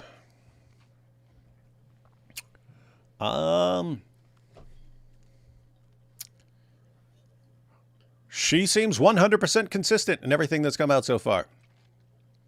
And everything that the hijab camp has put out seems like lies and manipulation. Editing a message with Photoshop and so on. to try and frame her when they're the ones photoshopping it. Then using AI to produce an audio clip of her confessing that none of this ever happened. Wow. Bunch of lying scumbags there. Absolutely. So I guess we're going to jump to super chats, but before we do that, my wife has to go. So Nope, no problem. just wanted to say thanks for joining us. It was Thanks for joining. Yeah, thanks for having me on. This was her first ever live stream, and she didn't even do it on my channel yet. Oh, funny. And guys, everyone, there's a link to Mr. and Mrs. Friendly Ex-Muslim channel in the description. Be sure to subscribe there. And you guys you already mentioned this earlier, but you guys recently reached 100,000 subscribers. Yep. Yeah. It's you know what? I think the potential was always there, but it was just my old life was difficult with the problems I was having with the ex, and but now I have a supportive wife, and she's actually like supporting on the channel and working on the channel too. So we have everything we need. She has a unique experiences that she went through as well, so we make a good tag team. Again, like Misya, I never even heard of that until she told me about it. I was like, what the hell is this? You want to say anything? Yeah, you know what? I wanted to say this earlier. I just thought about this. You know why I think that Aisha reached out to you on Twitter? Yeah. I think she reached out to you because we made a video on Miss Your Marriage. I started contributing to the channel. Like I'm thinking that too, because when this started, some random YouTuber was reacting to, remember our Miss Your video? So I'm thinking too, maybe, she found it and was like, oh, there's like a woman, on his channel giving this perspective, talking about these things. So maybe she thought you were okay to reach out to, you know? Yeah, that could be part of it for sure. Yeah. And we are getting a lot of women reaching out now directly and saying that, they relate to her experiences and the things she's gone through as well. And again, that is part of the reason that they are willing to do anything. Again, AI, all this stuff to crush Aisha here. They are trying to send a message to anyone else. If we mistreat you and you want out of it and so on, fine, leave, but under no circumstances do you ever say a word about this again. And then so it's us here and the guys from behind veils and so on saying, no, you can come forward and yes, you will be attacked by the person's followers and so on, but there will be some people here to support you. Indeed. Right. Okay. All right. And Let's go through. I can stay for a little bit longer. Yeah. We'll just go through these super chats and then. Yeah. Let's see. That is a super sticker. Thank you, Ida. Super chat, no comment there, but thank you. You see, Abdullah Sameer is hiding his wife like Ali Dawa. At least Ali Dawa gives a whiteboard. Oh, hi, David. Christ is risen. Yeah. And they're pointing out that you've got some gray in your beard, unlike AP. I actually have in mine. It's just you can't really tell with this camera. But yeah, probably like a quarter of my beard is gray. It's just I don't get cool patterns. You ever see people get like cool patterns, like they get a line of gray here and a line of gray there? I just got random gray hairs everywhere. But probably 2 years from now, I'll be completely gray. Here comes the Muslim Me Too, hopefully, but I'm not holding my breath.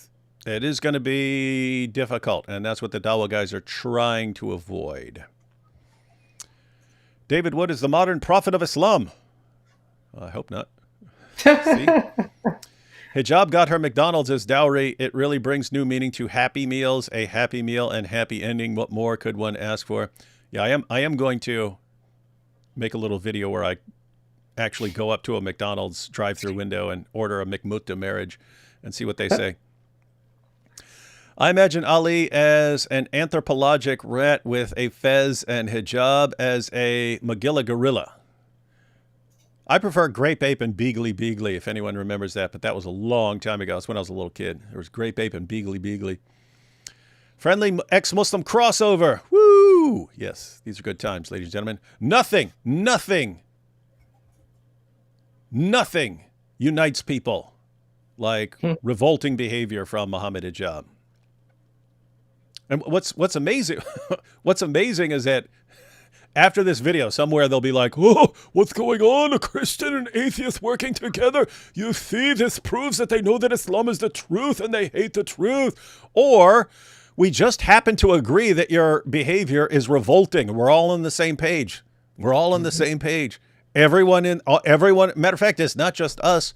Jews, Hindus, Buddhists, everyone would agree. And lots of Muslims out there would agree that this is just terrible behavior and needs to be exposed. So everyone's on the same page against the Dawah clowns. Let's see. How is their book organized in chronological order? That's why you can't let Giovanni get started. He just keeps coming with the worst jokes ever. So a woman's testimony is less than a man and all that nonsense, but I wonder how Ali is going to reconcile how she got one over on him by recording this. Ha ha. God bless you all. Keep up the good work. Yes. So, so the point there, ladies and gentlemen, is women are supposedly deficient in intellect, and yet Ali Dawah thought he scrubbed all of this, but she planned ahead of time. She is the real best of planners in all this. She actually got him. Momo had 23 years of preaching, multiple wives, couldn't find a way to establish decent treatment of women, yet Jesus, 3 years, no wives, perfect way. Here we have, awesome to have you guys together. Yeah. Holy matrimony, so joyous, so lasting. Yeah. It's not for the Dawah guys. Friendly reminder, and seriously, can you imagine this? Because Hijab is trying to save face and rescue the ummah from women speaking out against the abuse that they're undergoing. But really, at the end of the day, he's got his original wife that he was trying to keep in the dark about all this. Yeah. And she's finding out what she actually married. Friendly reminder, a direct quote from Ali Dawah. The argument about scientific miracles in the Quran is like poo that belongs in the bin. Question is, why is Ali Dawah putting poo in the bin? Use the toilet, Ali. That's a good point. Yeah. You wouldn't want to go over to his house if he just goes to the bathroom in the garbage bin. Nasty. My old boss acted as a very religious man. He told me one day that people were plotting against him. Not even a week later, he was outed as a PDF file. Scarily similar to Hijab's tactics. Classic manipulation. Don't fall for it. People. Yeah. When a manipulator, so a narcissist, a psychopath, something like that, if that person sees the writing on the wall and knows something that's coming at him, you say there's a plot against you. And that way when it happens, oh, he announced this. That's what Tate did. That's what Tate did. Once he found out that he was being investigated and they were going to arrest him, what did he do? He said, the Matrix is going to attack me for my powerful influence on young men. And then when it happened, when he actually got arrested, everyone, oh, he predicted this Matrix attack. He predicted it. Yeah, because he knew it was coming. Same thing with Hijab. He knows he's being outed. Oh, Elon Musk is coming after me. So yes, pretty standard. And I agree. Don't fall for it, people. It's just too bad Allah couldn't sympathize and put himself in a woman's shoes. Oops, shoe. One single giant shoe. Depending on the source, you have, Allah may have 2 feet. You don't know. Where in the Quran does it say between their hands? Between their hands? You mean Baina Yadehi? All over the place. AT Ministries, you're looking, that's all over the place. In Surah 3, verses 3 to 4, where it says confirming the scriptures that came before it, that's confirming the scriptures Baina Yadehi, between its hands or in its presence. Same thing in that important section in Surah 5, verses 43 to 48, uses it multiple times there. But we'll be covering all that in videos. Hijab is defending the Kashmiri murders. Hasn't said anything about the Syrian Druze being slaughtered. He is a devil. Have you been following the Kashmiri thing? Yeah, that's a tough one for me. I need to do more research on it. But yeah, it's awful. It's truly sad. Like, it sounds like there was some tourists that were being questioned about the religion and they were killed if they were Hindu, right? That's what I understood. Yeah, me and Robert covered it briefly, just whatever, because he was going through the story, but I haven't followed up on it. So yeah, and I haven't looked into the Druze situation enough yet, just because, again, I don't trust the stories right when they're breaking, because the social media over and over again, it happens on social media. Everyone circulates, look what this just happened. And it turns out to be something from 5 years ago that someone just took the video and said it's happening now. Let's all pray for Kaduna State, Nigeria, as always. Yeah, messed up stuff going on in Nigeria, always. Another party who is hurt is Hijab's first wife. Yeah, I just mentioned that. Aisha is a victim, but she behaved despicably towards her. Yeah, that is, I have to say, that is kind of messed up. In her defense, in Aisha's defense, she's duped by a respected religious figure into saying that this is okay, and so she agrees to it. But yes, at the end of the day, she's still responsible for agreeing, yeah, I'm going to keep this secret from your first wife, so I'm actually part of tricking her. Apart from that, she's basically guilty of being duped, right? Like, Yeah. but guess what? We've all been duped, ladies and gentlemen. We've all been duped here and there. 3 terrorists recently arrested, college age, 2 non-Muslim girls. One was Jewish, Lebanese jihadi guy for Palestine, hates America, Israel. Jewish girl wanted to marry him. These dumb girls. Oh, wow. So you got terrorists and one of them's Jewish and hooks up with the guy. Well, yeah, we'll have to check that out. Hi, Mr. Wood. Hello, your favorite maid. I can't wait for the next harsher wave of apostasy to hit. After all these converts see Islam for what exactly it is. And that's another part of that's another thing they're trying to avoid. They're trying to avoid this damaging the da'wah and exposing these guys. Because guess what? If you see how these guys act towards their wives, just lying constantly, and they think that's all halal and that's fine, what do you think they think about lying to people to get them to convert to Islam? Mm-hmm. In other words, if the trust is broken, if you view dawah guys as compulsive liars and so on, there goes the dawah, because you have to just trust what they say, because if you look it up, you find out they're spouting complete nonsense. So let's see. Here we have al-wala, al-bara, Momin, yum yum, kafir, thu, name one Arab rule of Palestine, one that exists. Oh, ruler of Palestine? Yeah, that was run by the Ottoman empires, not by. If this happened in my family, they would be shamed, and that's coming from Isa. And a random website, best place for fake. Yeah.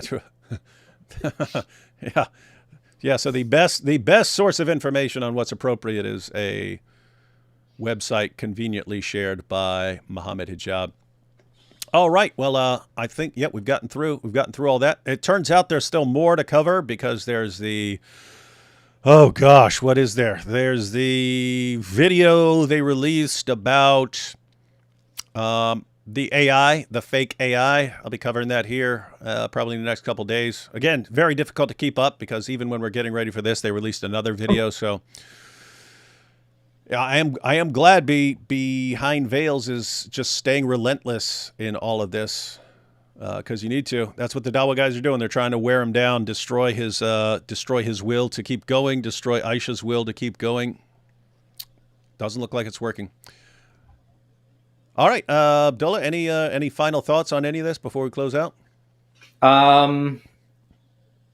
No, I think we did justice. You came up with some really good points, and thankfully, it's something that we've had time to look into. So I was able to talk about this after looking into it and researching. I hope that, I don't know if she's going to leave Islam or not, but I do hope that whatever justice she's looking for, at least validation that she was wronged by this, vile human being. At least she gets that. I don't think she's going to get that. I think the community is just going to dump her and let her, rot away in silence. I don't think anything's going to happen.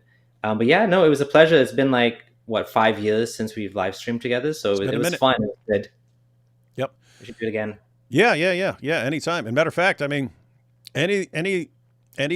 of this stuff you want to collaborate on, because Aisha, if you're watching this, just because you are from a different group from us, and even if you despise us right now, even if you are in full Islamic, we are the enemies of Allah mode right now, we still don't want you to be abused by these guys, and we still don't want these guys getting away with it, because we don't want we don't want them getting away with what they are doing to you, And when I say what they're doing to you, I mean like right now what they're doing to you. Not let alone what they've done to you already, but what they're doing to you right now. We don't want them to get away with it, and we don't want them to get away with it with other women.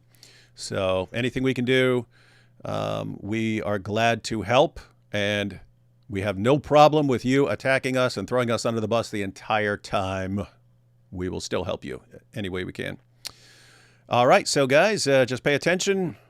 Again, the link to Abdullah's channel is in the description. Not sure whether I say channel of Mr. and Mrs. Friendly Ex-Muslim or just say Abdullah's channel. This is like a new thing too. I keep saying my channel, and it's like our channel, and like that just goes. It's a big thing that I kind of like. I'm sharing the channel, if you want to call it that, with her, because she's been a huge help. So it makes sense, right? Like it makes sense that she's doing a lot of the work. That it's truly. I don't know if I'm gonna get the YouTube Silver Award at 100K or not. We'll see. I'm hoping. Fingers crossed. They'll send it to me. It'd be like nice to put that in my office or something. Yeah.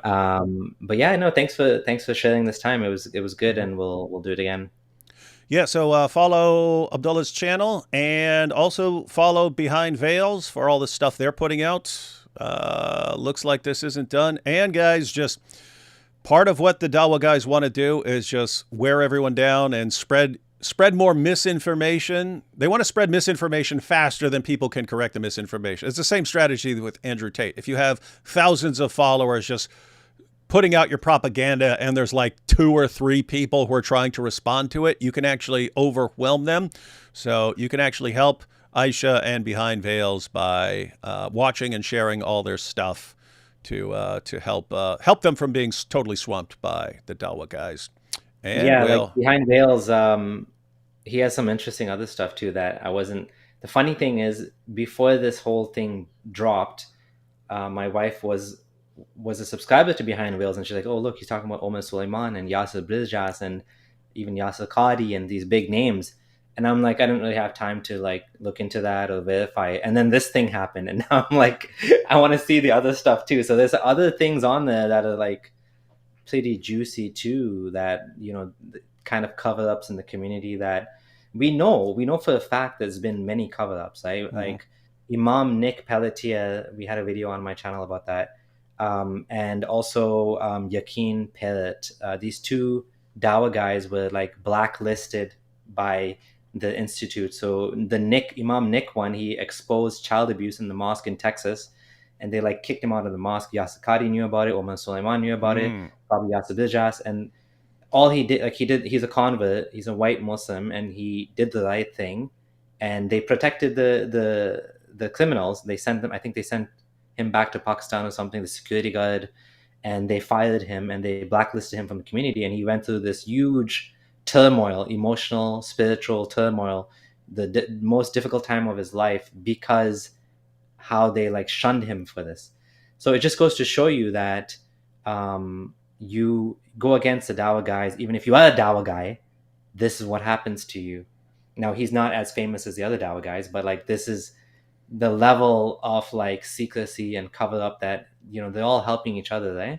So it's unfortunate, but there's a lot more stuff on Behind Veils that I haven't really had a chance to verify. But I do think Salman it's interesting. He's like almost like a lawyer, the way he looks into things, and he dissects them forensically, and the screenshot and the date and time, and it's like wow. And really just systematically breaks things down. Very calm, very well spoken. The opposite of like the emotionally enraged Dawa guys. You've been humiliated. We've been exposed, you liar. And he's just, let's look at what they said here. Yeah, and now that we're praising him, he's like, you know, further demonized. You know, you left that comment for him, and now we're both praising him. Like, see, he's one of the enemies. Yep. And I'm totally fine with it. We could be the bad guys and still help here. All right, everyone. We'll catch you all next time, and I'm sure we'll be back with more for the future.